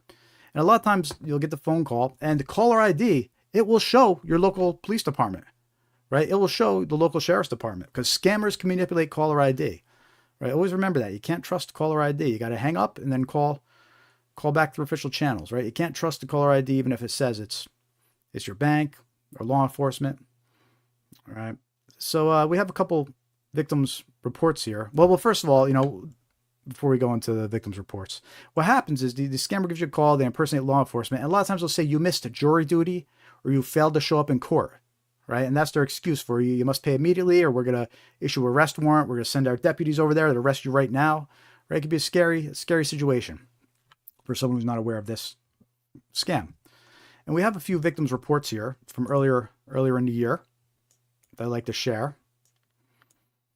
And the first one says, a man reportedly from a sheriff's department in a city I used to live in said that there was a warrant for my arrest. It was due to not reporting for jury duty, right? So there's that common narrative that we hear all the time, right? And then he says, I was told not to discuss this with anyone because children were involved, right? That's that request for secrecy. It's the clever little trick they use to try and keep you to be quiet. Oh, you can't tell anybody because children are involved in the case, right? There's no case at all. This is just a trick to make you think you're going to get arrested. And then he was told to go to Walmart and put money on a one account. They would provide a barcode when I got there, right? Which we're hearing more often from victims, is that they were told to go to Walmart and pay with a Walmart one account, right? So that's a big red flag if you find yourself in a situation where you're being told to do that. Right, another report about these arrest warrant scams says they received a phone call saying they were from the county sheriff and that I had 2 charges against me that I had to pay a fee. Was made to stay on the line and was directed to deposit money through a cryptocurrency machine. Right? That goes back to the red flags we talked about. They told her to go to a cryptocurrency machine. Always a red flag. And notice how they said they were made to stay on the line? That's because they don't want the victim to call anybody. They want to keep the person on the phone the entire time while they're driving to the store to deposit money or while they're driving to the bank to withdraw money. Right? They keep the victim on the phone to try and prevent them from talking to anybody and being told it's a scam. Right? So those were 2 reports that were in January, 2 of many reports. Those were just a couple I grabbed to share with you. But it's a very common scam circulating. Lots of warnings coming from local law enforcement about this scam because law enforcement doesn't like to be impersonated, right? And we're also told that these scammers sometimes will offer to provide fake paperwork, right? They'll offer to text or email arrest warrant documents or fake court documents to try and make it seem more real, right? So look, if you find yourself in this position, just like any other scam phone call, you got to hang up and then contact the organization directly, right? If they're impersonating your local sheriff's department, hang up, call your local sheriff's department, right? But don't engage with the person on the phone.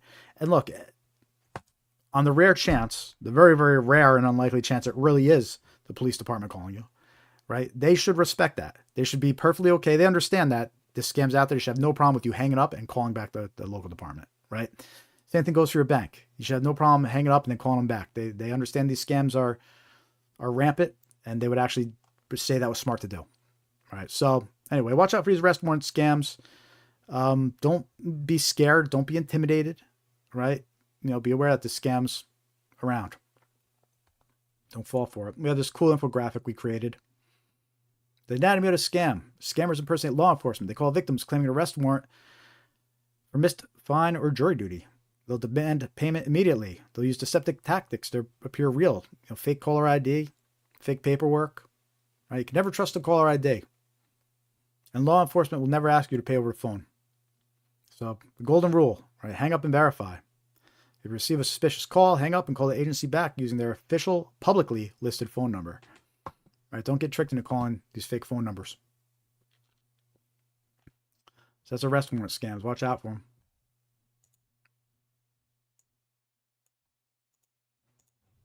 Let me know in the chat if you've been targeted by this type of scam or know somebody that has. This next scam we're going to talk about, bank impersonation scams. Extremely common scam. This one's important. We're being targeted again from all angles. Text messages, emails, phone calls. Right? Scammers impersonate the bank, usually claiming suspicious activity was detected under a victim's account. Victims are then tricked into withdrawing and transferring funds to the scammers impersonating their bank. The caller ID might even display the bank's phone number, even though it's a scammer. Right? And there's another one of those examples where you get the phone call and the caller ID shows the bank's name, it shows the bank's phone number, but it's not the bank, it's a scammer. Right? So just because it has your bank's info doesn't mean you can trust it. You still have to hang up and then call your bank back directly.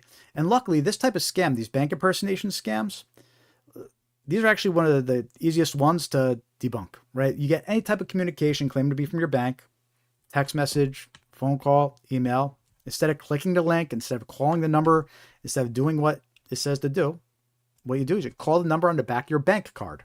That's it. Just call your bank directly by calling the number on the back of your bank card. Again, it doesn't matter if the caller ID showed that number because scammers can manipulate it. Just because the number shows doesn't mean you can trust it. But you call back the number on the back of your bank card. That's how you could confirm if that communication was real or not. Right? So luckily, this is an easy one to debunk. But that's the rule. Like, no matter how convincing they are, no matter what the person on the other end seems to know about you, right, you still can't trust it. You got to hang up and then call your bank back directly using a number on the back of your bank card. And here's an example of a text message scam. It's impersonating the bank. Someone impersonates TD Bank. It says, verified TD Bank card activity. Did you attempt a transaction for $250 at Walgreens? Reply yes if recognized or no if not. Right? If you reply no, which is the idea because you wouldn't have made that transaction. If you reply no, the scammer's going to try to get you on the phone and they're going to go in this whole narrative. They're going to pretend to be the bank. They're going to tell you your money's not safe. Somebody has access to it. You got to withdraw the money. They're going to trick you into wiring them money or purchasing gift cards, right? So any type of message like this, reach out to your bank directly using the number on the back of your card. All right. And we have a victim story here that we're going to share with you. And this victim, she fell for a phone call version of this scam. She said, I feel so stupid. This young Connecticut woman had her bank account drained by scammers after answering trusted Wells Fargo number. And it says, her trouble began when she saw a familiar phone number on her caller ID. She said, I got a call from Wells Fargo number saying I had a fraudulent activity on my account and that a random person was being sent money from Zelle. They told me to secure my account by sending money that would go back to my account right after.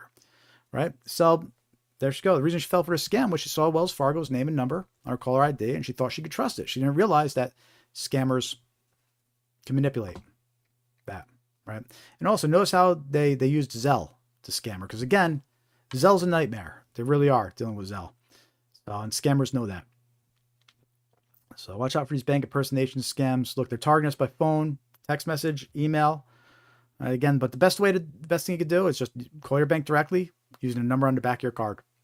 Right?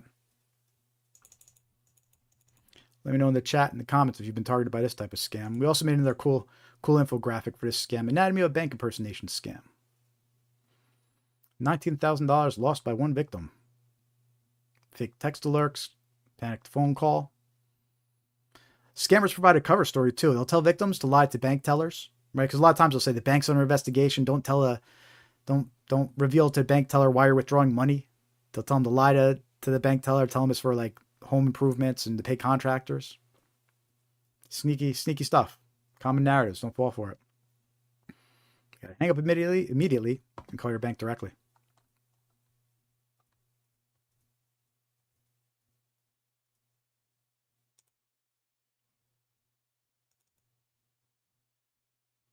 Next scam we're going to talk about, wrong number scams. This is when scammers reach new victims by sending text messages to random phone numbers, and then when someone replies wrong number, the scammer attempts to continue the conversation and build a trust with the victim. As trust is gained, this type of scam evolves into a romance or pig butchering scam that ultimately steals money from the trusting victim, right? We opened up this live stream talking about pig butchering and romance scams, and we mentioned how a lot of times these get started from social media, right? But also wrong numbers.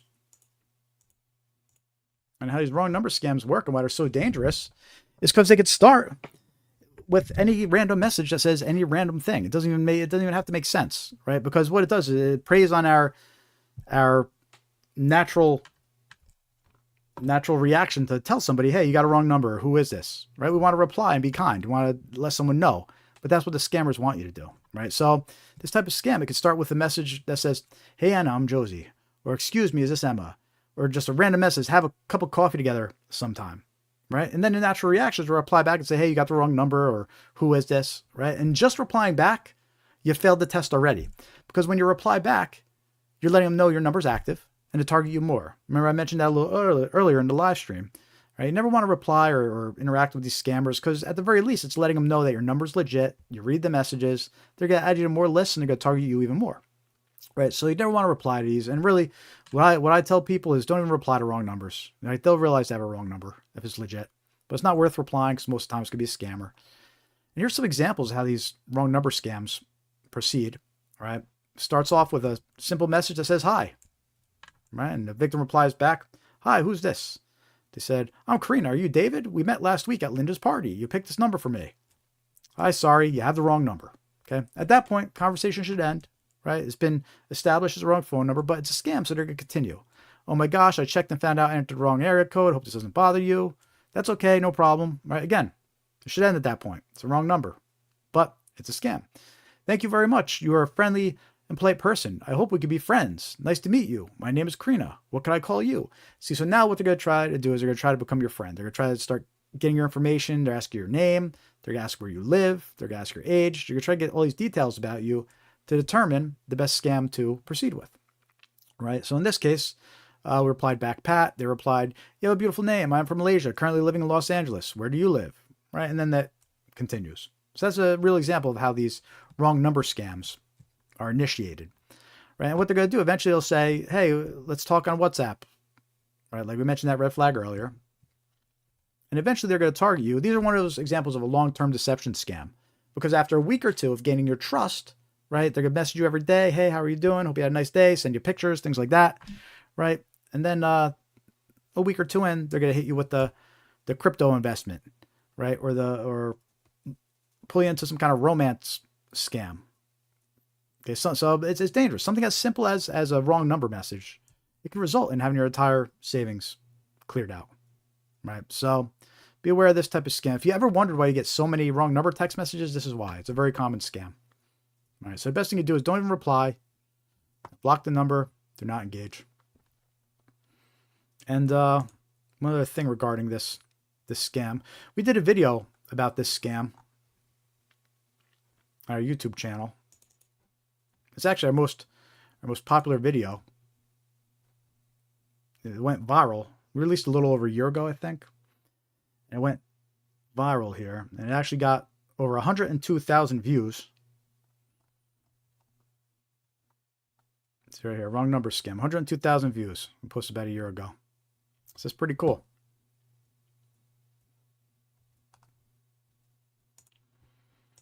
But one more example of that type of scam.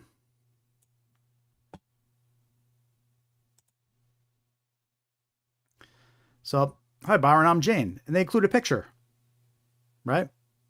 Because they do that. They'll include a picture. And look, we know what they're trying to do. They're trying to entice a reply from somebody, trying to find the singles out there that are going to reply back and think it's their lucky day, right? We know what they're doing, right? But you'll notice, so they send this message, hi Byron, I'm Jane, to send a picture. The message comes in at 1:58 p.m. Okay, there's no reply, right? I don't reply to it. I know it's a scam. 4 hours later on the dot, right? And the reason I say it's 4 hours on the dot, have you gotten the pictures I sent, right? At 5:58 p.m. The reason I point that out is because what I want you to realize is this isn't even a real person sending these messages. This is a bot. This is a bot that's sending out hundreds and thousands of text messages to all these different phone numbers. It's sending the same message, hi Byron, I'm Jane, with a picture attached, right? And the bot's programmed where if it doesn't get a reply in 4 hours, right, to send the follow-up message. Have you gotten the pictures I sent? Right? So it's a bot.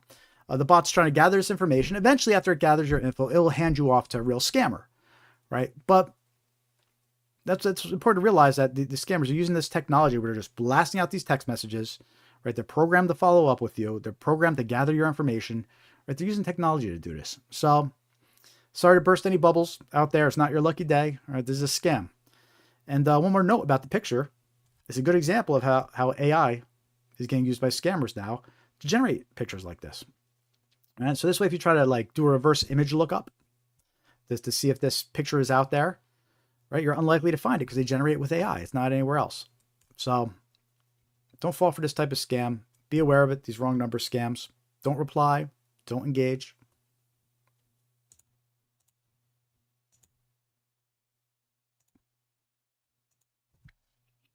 Oh yeah, one other thing. That video got over 102,000 views, so it had a lot of comments on it too. And there were so many comments of people saying they got the exact same message, exact same picture sent to them, right? So don't fall for it.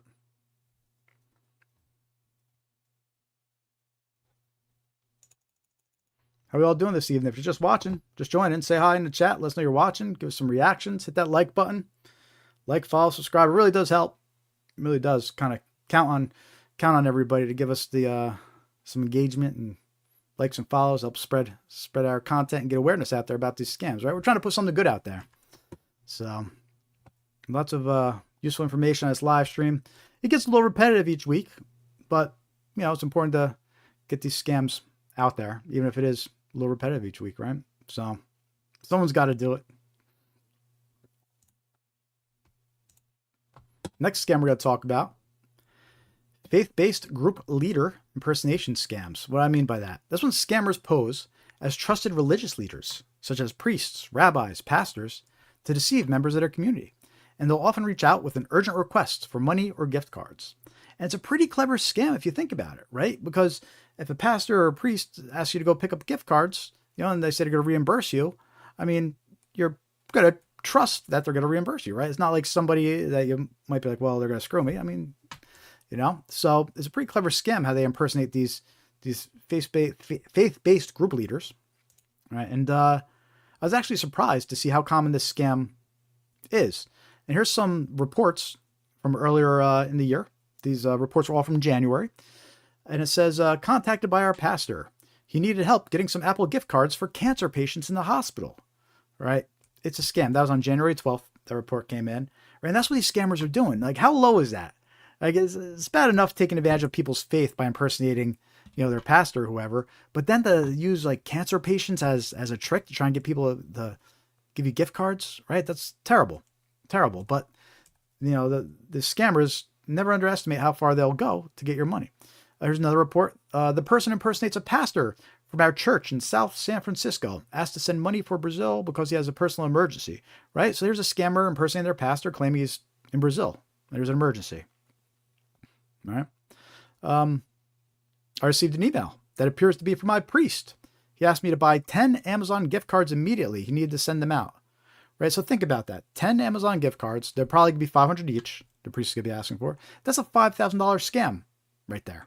$5,000, you think you're helping out your priest. A lot of times they'll say they're visiting a hospital and they want to give gift cards or to the sick patients, right?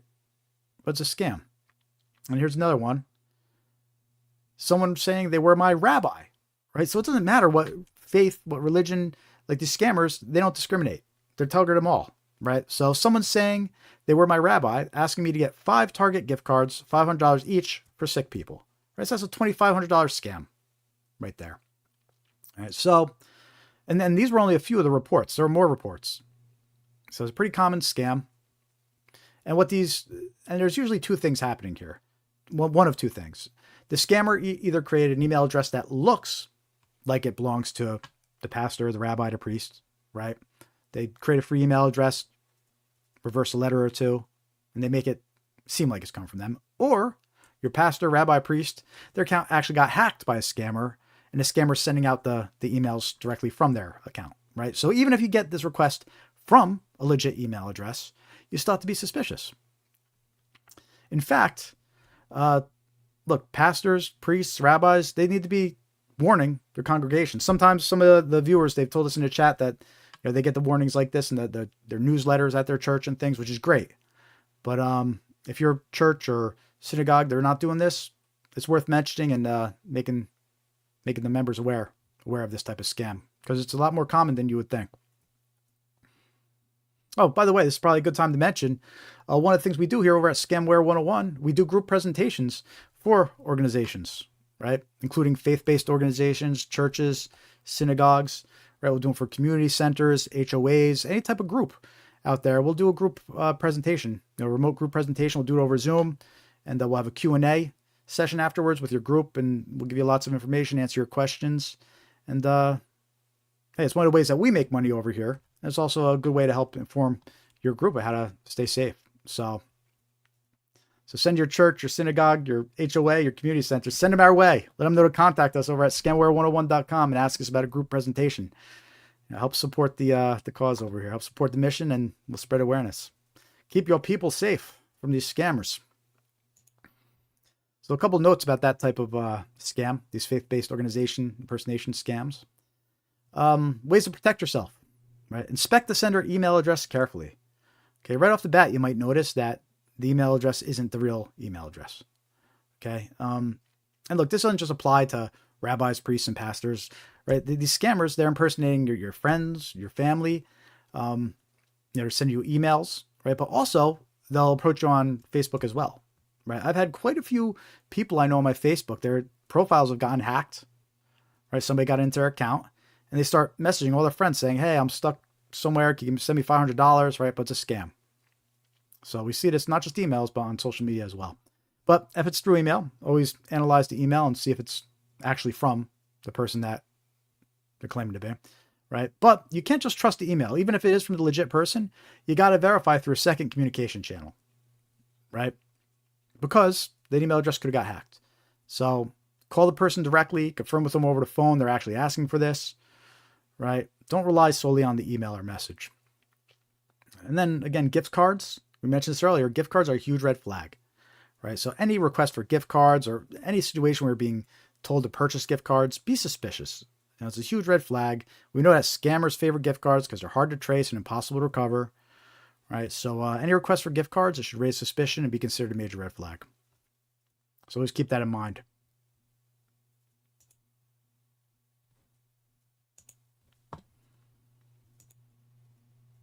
Now, this next scam we're going to talk about, this is actually the last batch of scam examples we have, but we're not going to end the live stream after this one yet. We're still going to go check the AARP scam tracker map after this one. So still have some more for you here.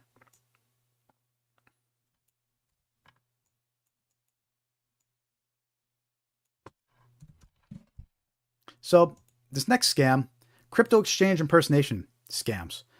Very similar to bank impersonation scams, right? And these two examples that I'm going to play for you, they're actually scammers that are impersonating Coinbase and scammers that are impersonating Gemini, which are two of the major cryptocurrency exchanges out there, Bitcoin exchanges, right? I don't know if anybody out there messes with Bitcoin or crypto at all, but if you do, important to be aware of this scam. And it works just like a bank scam. They call you up, they say there's something suspicious going on under your crypto account, and they're going to try to get your personal details or try to get into your account and steal all your Bitcoin or your crypto, right? So let's listen to a couple examples of this scam. The first one is a Coinbase impersonation phone call, right? And I actually engaged with them a little bit to see how it went. So let's take a listen to that.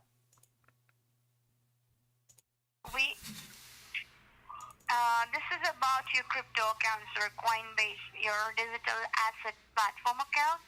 Oh, yeah, sure. What's going on? Well, sir, with our file, there is a registered Coinbase account under your information, and we have your request that there's a request of changing your primary email address from this account. So we are calling you for the verification whether are you the one who authorizing this request to change your email or not. No, that wasn't me. Okay. So when was the last time you were active to your Coinbase account? Do you remember that? I mean, I'm not sure. Can't you tell from over there?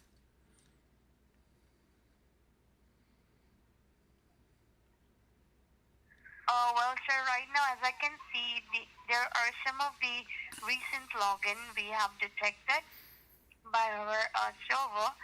And as I can see, the requests which are coming from, it is from the different IP location in foreign country, in Mexico. Oh, and the next login we have found, it is in the New Jersey. So among these two locations, can you please verify me which one could be a recent or it could be a last location from where you have money to the account? Is that from New Jersey or it is from the Mexico, the country? I mean, I travel, so it might have been both.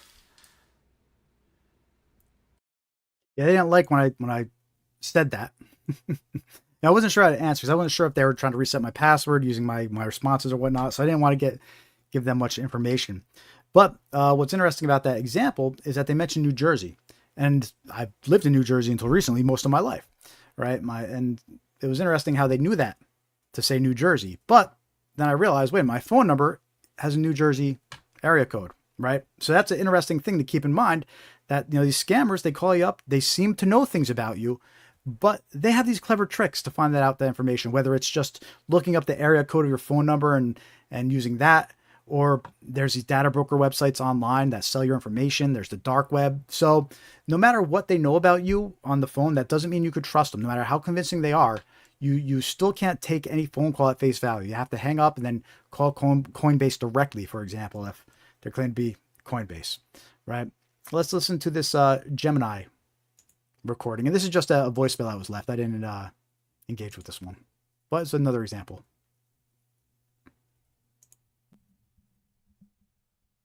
This is an automated call from Gemini. A new device has logged in from Singapore. If this was not made by you, press 1 to be connected to one of our representatives. Right. So it's just like a bank impersonation scam. They call up, they say there's suspicious activity, and then they try to get you to call back or press 1 and engage with a scammer. So don't fall for this type of scam. They're becoming more and more common. Both of these are from the past couple months. So, and in the past, I'm not sure if Gemini has been breached, but in the past, Coinbase has actually been breached. So a lot of people they're contacting, they might already know that they're a Coinbase user from that information that's been out there. So watch out for these types of scams. They're a big problem. And that's that. But we're not done yet. Next, we're going to talk a little bit about the AARP scam tracker map and check out some recent reports that are coming in about scams. Get an idea which scams are trending. See if the scams we went over are covering a lot, or if there's any that I left out that we should mention. We usually find a few on there and mention. So I always enjoy wrapping up the live stream, last 15, 20 minutes or so, going through the AARP scam tracking map. And what you could do is you go to AARP website and find the link directly, or right over here on scamware101.com, our website, we have a link over on the tools and software page. While you're there, make sure to hit join mailing list. Join our free mailing list, scamware101.com, and follow us on social media. We have links to all our official social media profiles here on our website too. But if you click on the tools and software page of our website, we have a lot of useful resources here. And you know what? Let me, since we are running ahead of schedule right now. So you know what? Let me talk about a few of these resources, and then we'll hop over to the AARP scam tracking map.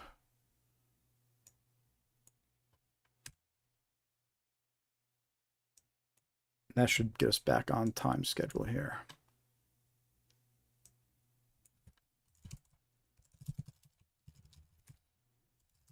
So over on the tools and software section of our website on Scamware 101, we have a lot of useful links here for you. Some of these are affiliate links. So yes, if you sign up for NordPass or NordVPN, we do get a cut. So, but I stand behind those software, so I have no problem putting links here on. It's all known in the industry. They're all well-known software and legit. But a lot of these links too, most of these are actually just free links and resources I have up here, right? And the first 4 links, for example, they're data breach lookup tools. Because you heard me mention data breach, breaches a few times, right? Because that's how these scammers, they get your personal information. All the websites you've used, all the services you used in the past that have your personal information, right? Hackers, scammers, they get in and they steal that info, right? So what you could do, and you don't know what logins they have of yours, what information they have of yours, you could find out by using these data breach lookup tools, right? And we have 4 of them listed here. Have I been pwned? Personal data leak checker, Malwarebytes digital footprint, privacy lock. I suggest all 4 links, right? Some of them, they ask for your phone number and they do a lookup. Some they ask for your email and do a lookup. They're going to try to sell you monitoring after the fact, right? But you can still do the lookup for free, right? And that's the point, is you should do this free lookup. See what breaches your phone number has been involved in. See which breaches your email address has been involved in. And it'll come back. Each report comes back and it will list usernames and passwords, right, that have been breached, right? So think about that. When you get this report, you might see some passwords of yours listed there that are being sold already, right? So that's important to know. This way you could go change those passwords, especially if you use the same password for your bank account or other accounts. Right. So I highly recommend checking out the first 4 links on the page here. None of them are affiliate links, I don't believe. So they're just there, free resources. Check them out. They're reliable.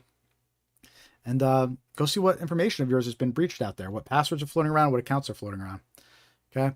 Next section here, a couple links to some paid software. We do get affiliate cut from these. We have a link to NordPass Premium. We have a link to NordVPN, and we have a link to Malwarebytes Premium as well. Right. All known in the industry, legit, reliable software. Why would you want to use a password manager? Well, like we were just saying, an account gets breached and your password that you used, if you're using that same password on other accounts, the scammers are going to try to use that password on those accounts too, right? So the idea is you want to have separate passwords for your various accounts, but it's a pain to remember all those passwords, right?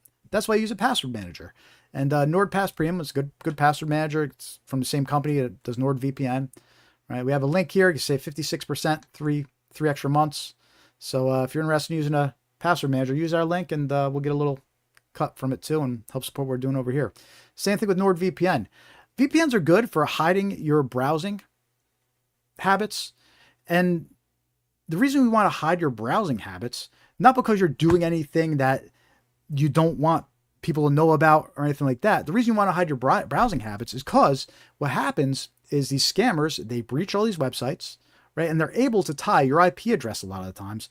They'll tie it to other accounts and information they have about you, right? So now they're able to see, oh, this person browses this website and is interested in these things, or he uses this service because he logged onto the Verizon website, for example, right? They're just able to link more things and services that you use and you're into, which means they target you with scams that can be more customized, right? If you use a VPN, it hides your IP address. It makes it harder for them to link the websites you're visiting to this personal account they have of yours that they're going to use against you, right? So it's a good way to protect some of your data. You also want to use it when you're at hotels or on public Wi-Fi, right? Because that encrypts the NordVPN. It'll encrypt any data going back and forth. So if you're at a hotel logging into one of your accounts, right, anybody on that network might be able to get your password and login information. But if you use a VPN, it'll help hide that, right? So there's a lot of legit purposes to use a VPN for.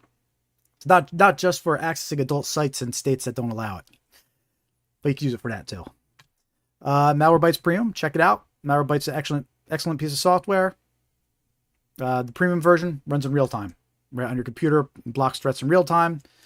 There's a free version. We have links to some free pieces of software here too. Malwarebytes free, excellent, works practically as good as premium does, except it doesn't run in real time. You just have to run the scan manually. So you think you have malware or virus on your computer, download Malwarebytes free and run it on your computer. They have gotten a little annoying recently. You know, you install a free version, they start nagging you about upgrading, which is kind of annoying, right? So download it, run your scan, and you can uninstall it if you want. This way it stops nagging you. But it's a great free tool. Been using it for years in the IT industry, right? And it's one of the best. So check them out. And there's Malwarebytes Browser Guard. I use this as a free browser extension. I'm using it right now, right? And what it does is you install the extension on your browser, Chrome, Firefox, Edge, whatever browser you're using, right? And it blocks a lot of pop-ups and ads. In fact, it works so good that it blocks some of my affiliate links on this page. So if you have Malwarebytes Browser Guard installed and you're going to use my affiliate links, disable it for my links. This way I can still get a commission. But it does its job. It blocks a lot of banners and pop-ups and things like that when you're browsing the internet. So again, it's free to install, free extension, Malwarebytes Browser Guard. Check that out. And we have a couple links to some reverse image lookup tools. What's good about these reverse image lookup tools?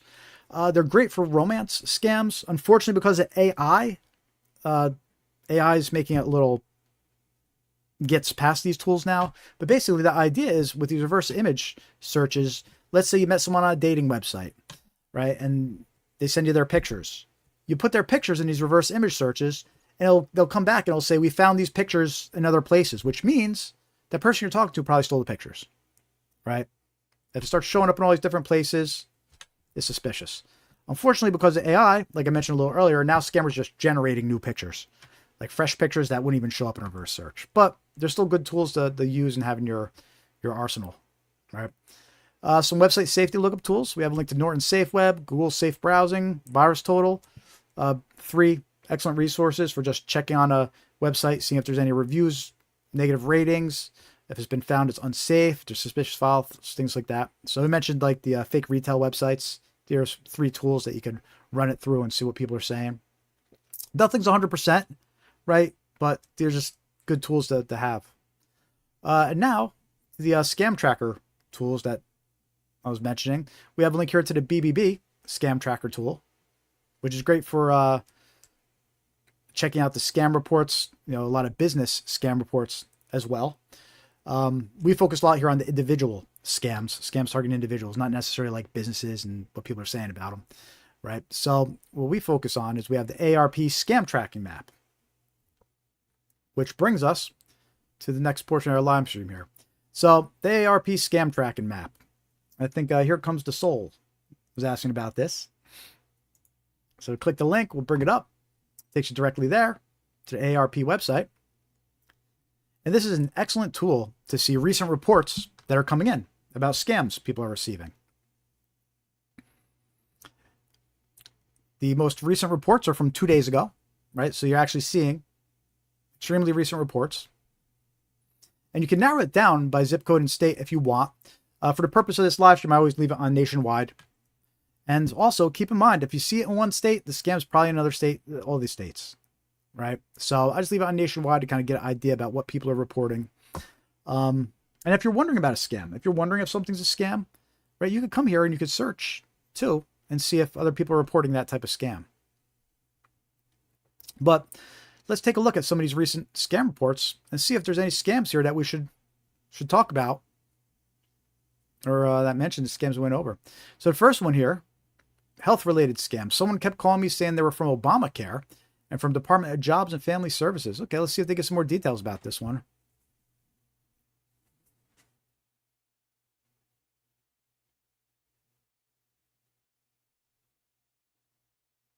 Okay, so here's what they said. Someone kept calling me saying they were from Obamacare and from the Department of Jobs and Family Services. I just know they're not because they called me later than the Jobs and Family Services are open when I attempt to call them back. The number was disconnected and no longer in service 15 minutes after they called me. Okay, so look, she didn't give too much details about this scam, but it's a great example of it's like a healthcare, Medicare type scam where they're calling you up, they're claiming to be from Obamacare, and what they're going to try to do is they're going to try to get your personal information, your health information, so they can file false claims that you get stuck paying for or the insurance company pays for. Right? So this goes back to you never want to give away personal information to some random caller, especially if they're asking for things like your Medicare number, your social security number, your birth date. Right? So in this case, they're mentioning they're from Obamacare. So be suspicious. And by the way, I don't think they would actually call up and call it Obamacare when they were calling. I think. So watch out for that. But that's a report. Came in 2 days ago. Auto-related scam. Bought a transmission from Volkswagen Beetle parts. See, I'm not going to talk about that. It's talk about a specific person or whatever. That's not the type of scam we deal with. Health-related scam. I received a call from my husband stating that his urologist suggested him is supposed to be a urologist. Let's see what this is. More details about this. Oh, good. Looks like they give some more details, too. Stating that his urologist suggested him it is supposed to be urology care management, and because my husband just had a stroke and had problems with his incontinence, I thought that this was legit. See, this is how the scammers get you. They're calling thousands and tens of thousands, 100,000 people a day getting the same call. So they know when they call someone about a healthcare issue or a specific issue, one, they know a certain amount of people are going to be convinced because they did have a health issue, or two, actually, what is more likely is they already knew that this person had that type of health issue. Unfortunately, a lot of our medical information has been stolen. It's been breached. Our data has been stolen. Last year, there was a terrible breach where everything from our doctors to prescriptions to pharmacies, all that information has been stolen. So the scammers take that information and then they call up and they could customize and tailor these scams to be more targeted, right? So they knew to say, hey, we're calling from urology care because they probably knew the person had some kind of health issues related to that, right? But just like the scam we talked about earlier, it says they asked me to verify his birth date and the last 4 digits of social security number, right? So if someone calls you up, they start asking you to verify information like that, you can't trust it, right? Don't trust these random calls asking for your birth date and your Medicare number, social security number, things like that.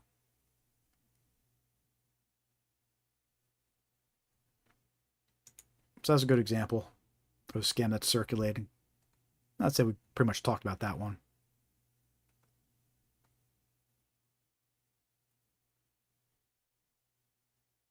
Online relationship scam.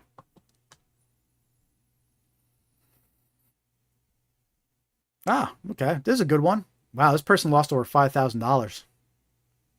So we talked about these romance scams earlier and about the excuses that these scammers will give you of why they can't meet in person or why they need money from you.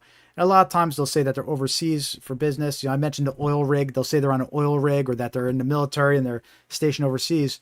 Well, this report right here that came in 2 days ago, this scammer claimed to be a doctor, a doctor without borders, and they were working in Syria. So that was their reason, not being able to meet this person. I'm overseas. I'm part of Doctors Without Borders. I'm working in Syria, right? So here's this poor victim thinking that they met this amazing doctor online who's overseas and helping needy people in Syria, right? And then they need money to secure leave, right? So that's the type of narratives that they pull. And that's an interesting excuse, saying they're a doctor without borders working in Syria. So it's a romance scam narrative right there.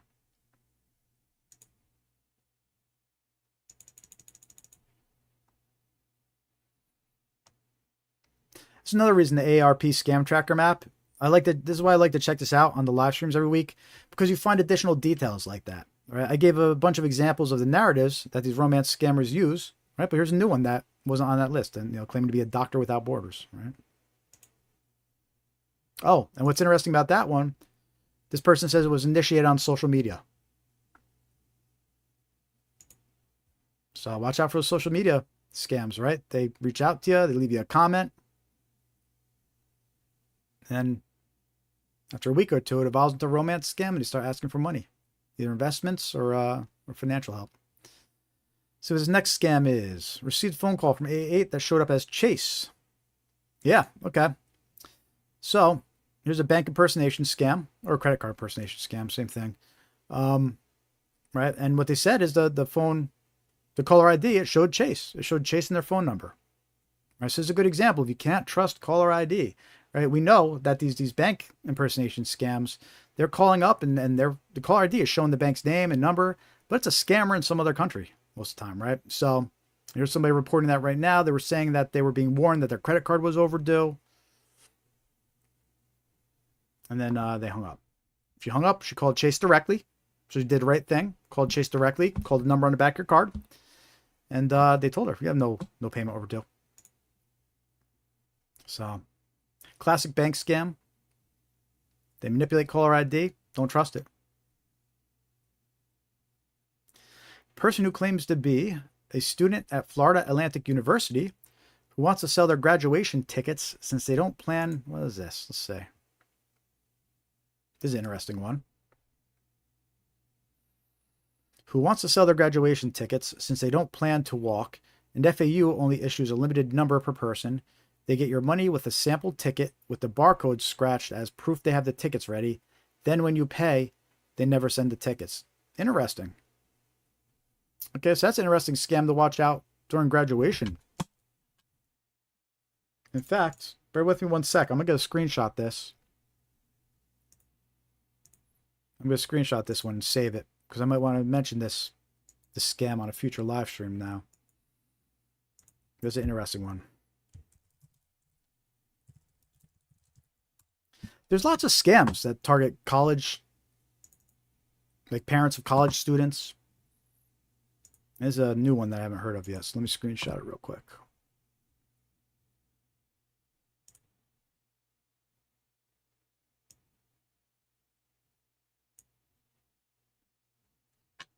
Let me know in chat if you heard that one before.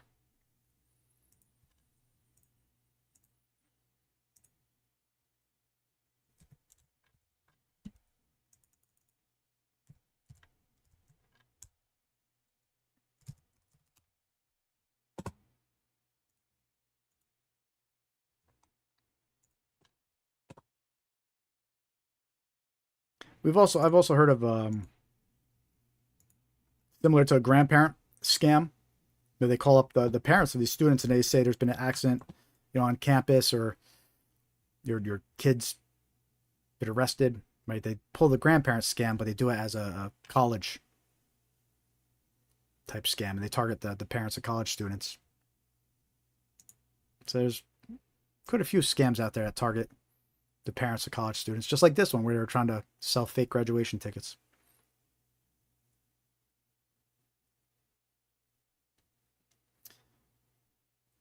Business imposter scam. Business pretend to be Geek Squad to automatically renew subscription. Every week we see this one.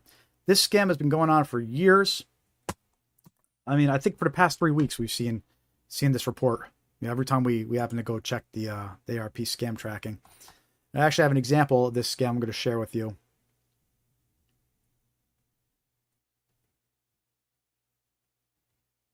Just bear with me. I'm just grabbing the example here. That gets it.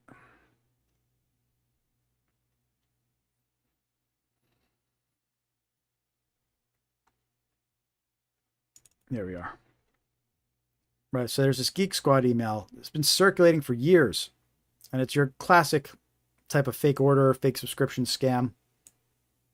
All right, and here's this one. Went to one of my older email addresses. And look, this example is from January 2025. Right, so it's over a year old. So every week we see this one being reported still. Right? It's the email comes in. It says from Geek Squad. It says your subscription is going to automatically renew. In this case, it says $375 is going to renew. Right? And then they have a phone number to call to dispute it. So it works like a fake order scam. They try to trick you into calling this number to dispute, the subscription. But once you're on the phone with the scammers, they're going to try to get you with one of their scams. You're going to say, I never signed up for Geek Squad. And they're going to say, well, someone has access to your bank accounts and you need to transfer money and blah, blah, blah. They go in this whole scam narrative. So watch out for these Geek Squad phishing emails.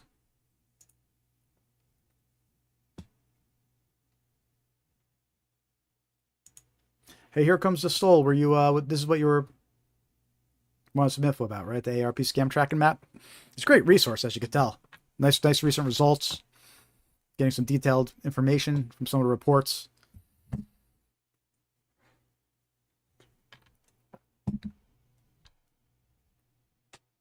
Other scam type. Just Answer said they could solve my Facebook problem for $5. This was a ruse to get my card info. What? Let's see what other details it says. They put me on a subscription for $65 a month without my knowledge or consent. They do this all the time. The FTC filed a pending lawsuit. I don't know who this is. Facebook, if anybody calls you claim to be from Facebook trying to charge you $5, don't trust it. I mean, that's what I'm getting from this scam report.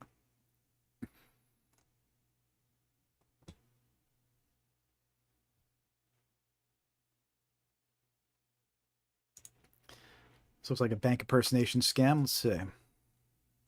Lots of details. Okay. Person claiming to be from our business bank.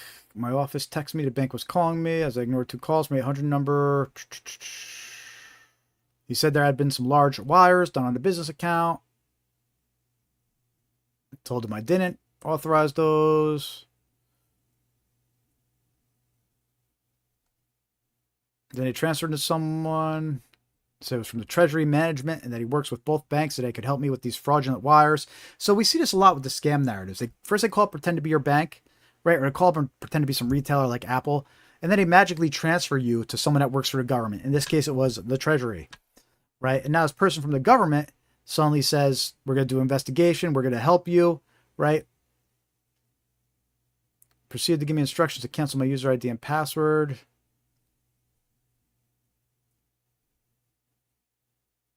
Just bear with me. I'm just seeing if there's any other details.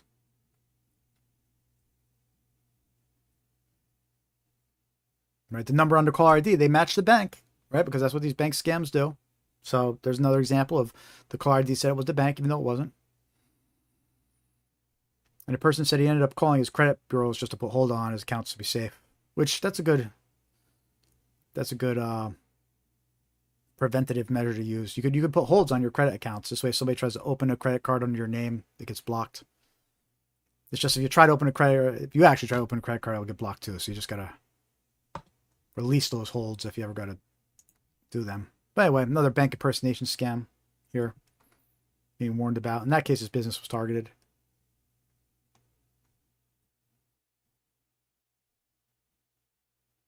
Ah, here we go. I mentioned this one earlier about these fake invoice scams. Someone falsified an email from me to the bookkeeper at work, attaching an overdue invoice and asking the bookkeeper to make payment today by ACH.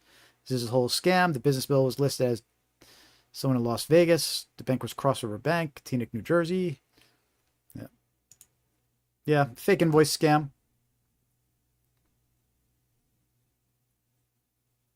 That was on business one too, but could have just as easily been sent to an individual, these fake invoice scams.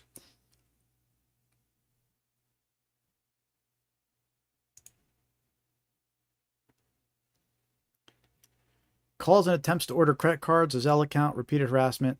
I didn't give any more details there. But the red flag is Zelle, right? Somebody's calling you up claiming to be with Zelle or trying to get you to transfer money with Zelle. Stop. It's a scam. Zelle is a terrible company to work with. It's very hard to get your money back once it's sent. So scammers often try to trick you to transfer money with Zelle. Oh, there's a tax scam. Let's look at this one. Call was recording and claimed that there was an issue with my tax return. They were not associated with any actual state or federal tax agency. I hung up, blocked their number as soon as I realized it was someone attempting to scam me. So look, you got to look out for these phone calls that claim to be either from the IRS or a service offering tax forgiveness or claiming that there's issues with your taxes. If there's really issues with your taxes, you should receive an official notice, like in the mail from the IRS, an actual physical notice. You shouldn't be getting these recorded phone calls. And there's lots of scams where they'll claim you're entitled to tax forgiveness. They could save you money, right? But they're really trying to steal your personal information or get into your bank account. Don't fall for it. Relationship scam. There's a juicy one. Received a text saying hi. I responded, and then it escalated from there. Wrong number scam, right? That's all it took. That's all it takes. Something as simple as a text message from a stranger that says hi, right? And it ended up into this person getting scammed.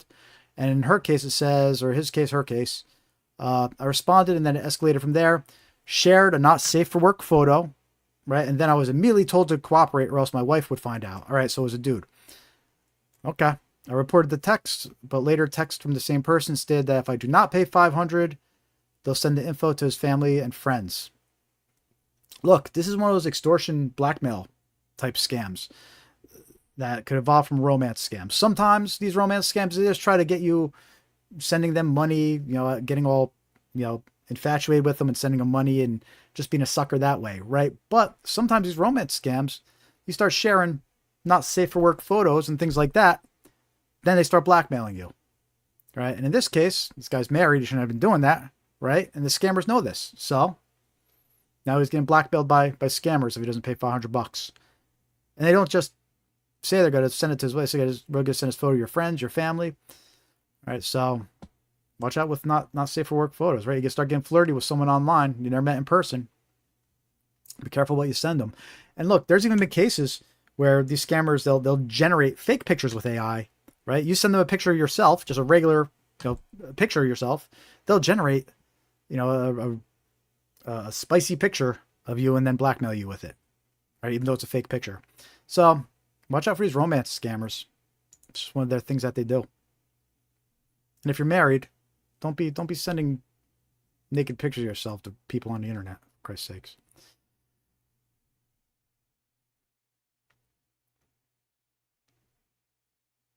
Check out these last two scams, and we're going to wrap up this live stream for the evening. See, business imposter scam.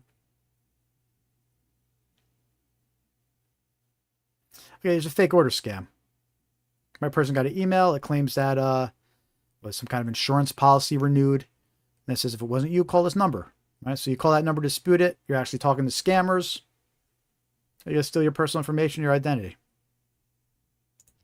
So that's just another clever fake order scam. In this case, they're claiming there was an insurance order or payment.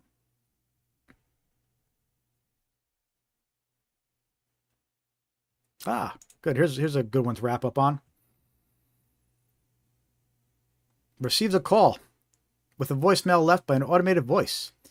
The message left was, "This is Olivia from Walmart. Order verification. A pre-authorization of $919 for a PlayStation 5 and 3D headset has recently been placed on a Walmart account registered in your name and phone number." Sound familiar?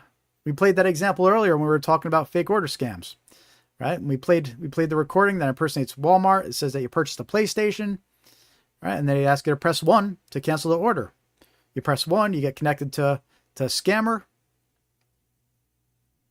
and they steal your personal details. So there we go. We covered that one. Hey, that one's still circulating. We reported on that one about a year ago too. So still circulating, still the same phone call recording, impersonating Walmart and claiming you purchased a PlayStation. Don't press 1. Don't call back the number. It's a scam.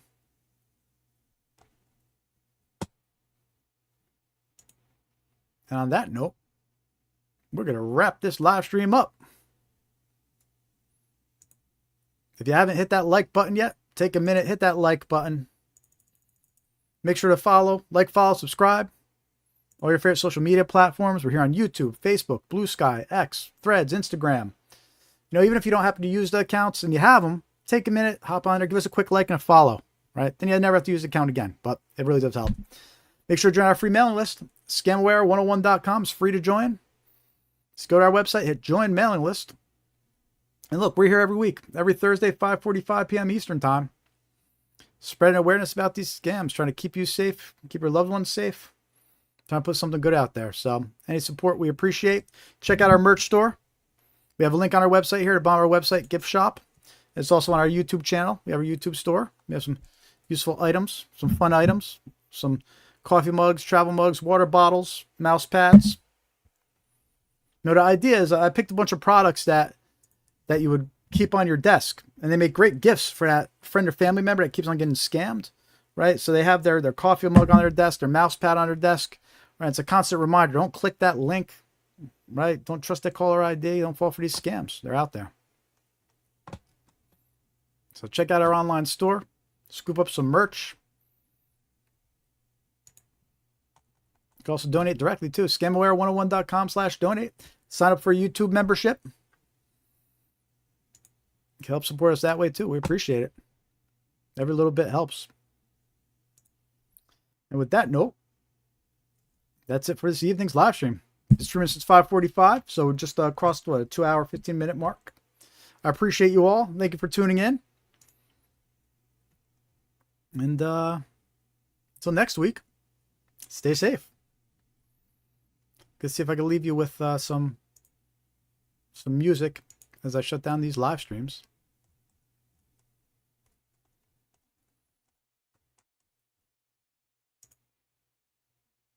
All right, everybody.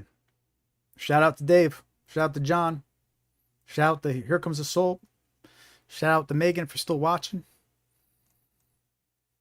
Shout out to everybody who stopped by and said hi in the chat. Appreciate you all. Have a great weekend. Got a text on your phone saying password expired. Link look weird, but your thumb feel wired. They fishing for the keys to your whole damn life. One tap, now they swimming in your bank late night. Dear customer, copy paste same line. Spelled your name wrong, can't even fake the design. Buzz in your pocket, yo, click for the check, click for the virus, click, lose respect. Scamware 101, Jared, break it down. If it sound too sweet, better turn it around. Cash, fast love, miracle and cash. Hit the lead, not the link. We ain't falling for that. Scamware 101, say it with your chest. Call them out, block the number, treat it like a test. If your guts say run, then you follow that drum. Scamware, class has begun. You must go to the store and buy gift cards. Stop! It's a scam! My uncle works at a hedge fund and gives me insider trading tips. Download this trading app. Stop! It's a scam! My bank suddenly needs my password, my PAN, and my first pet's social security number. Stop! It's a scam! This is urgent. You can't hang up. Get lost, scammer. They slide in your DMs, hey friend, long time. Photo look perfect, but the grammar ain't right. Click this link, your package on hold, but you never ordered. That story feel old. They rush you, they push you, act fast, don't wait. Soon as there's pressure, you step on the brakes. Dare break it down, plain talk, no gloss. If they hate your questions, that's your sign to walk off. Red flags, listen when he talks. Jared got the map when the road feels dark. If it sounds too sweet, then you step back smart. We don't get scammed, yeah, we guard our hearts. Hey, red flags, learn them by heart. Scam awareness class, that's the hardest part. But he slow it right down, so we all take charge. We don't get scammed, we don't get scarred. You must go to the store and buy gift cards. Stop! It's a scam! My uncle works at a hedge fund and gives me insider trading tips. Download this trading app. Stop! It's a scam! My bank suddenly needs my password, my PAN, and my first pet's social security number. Stop! It's a scam!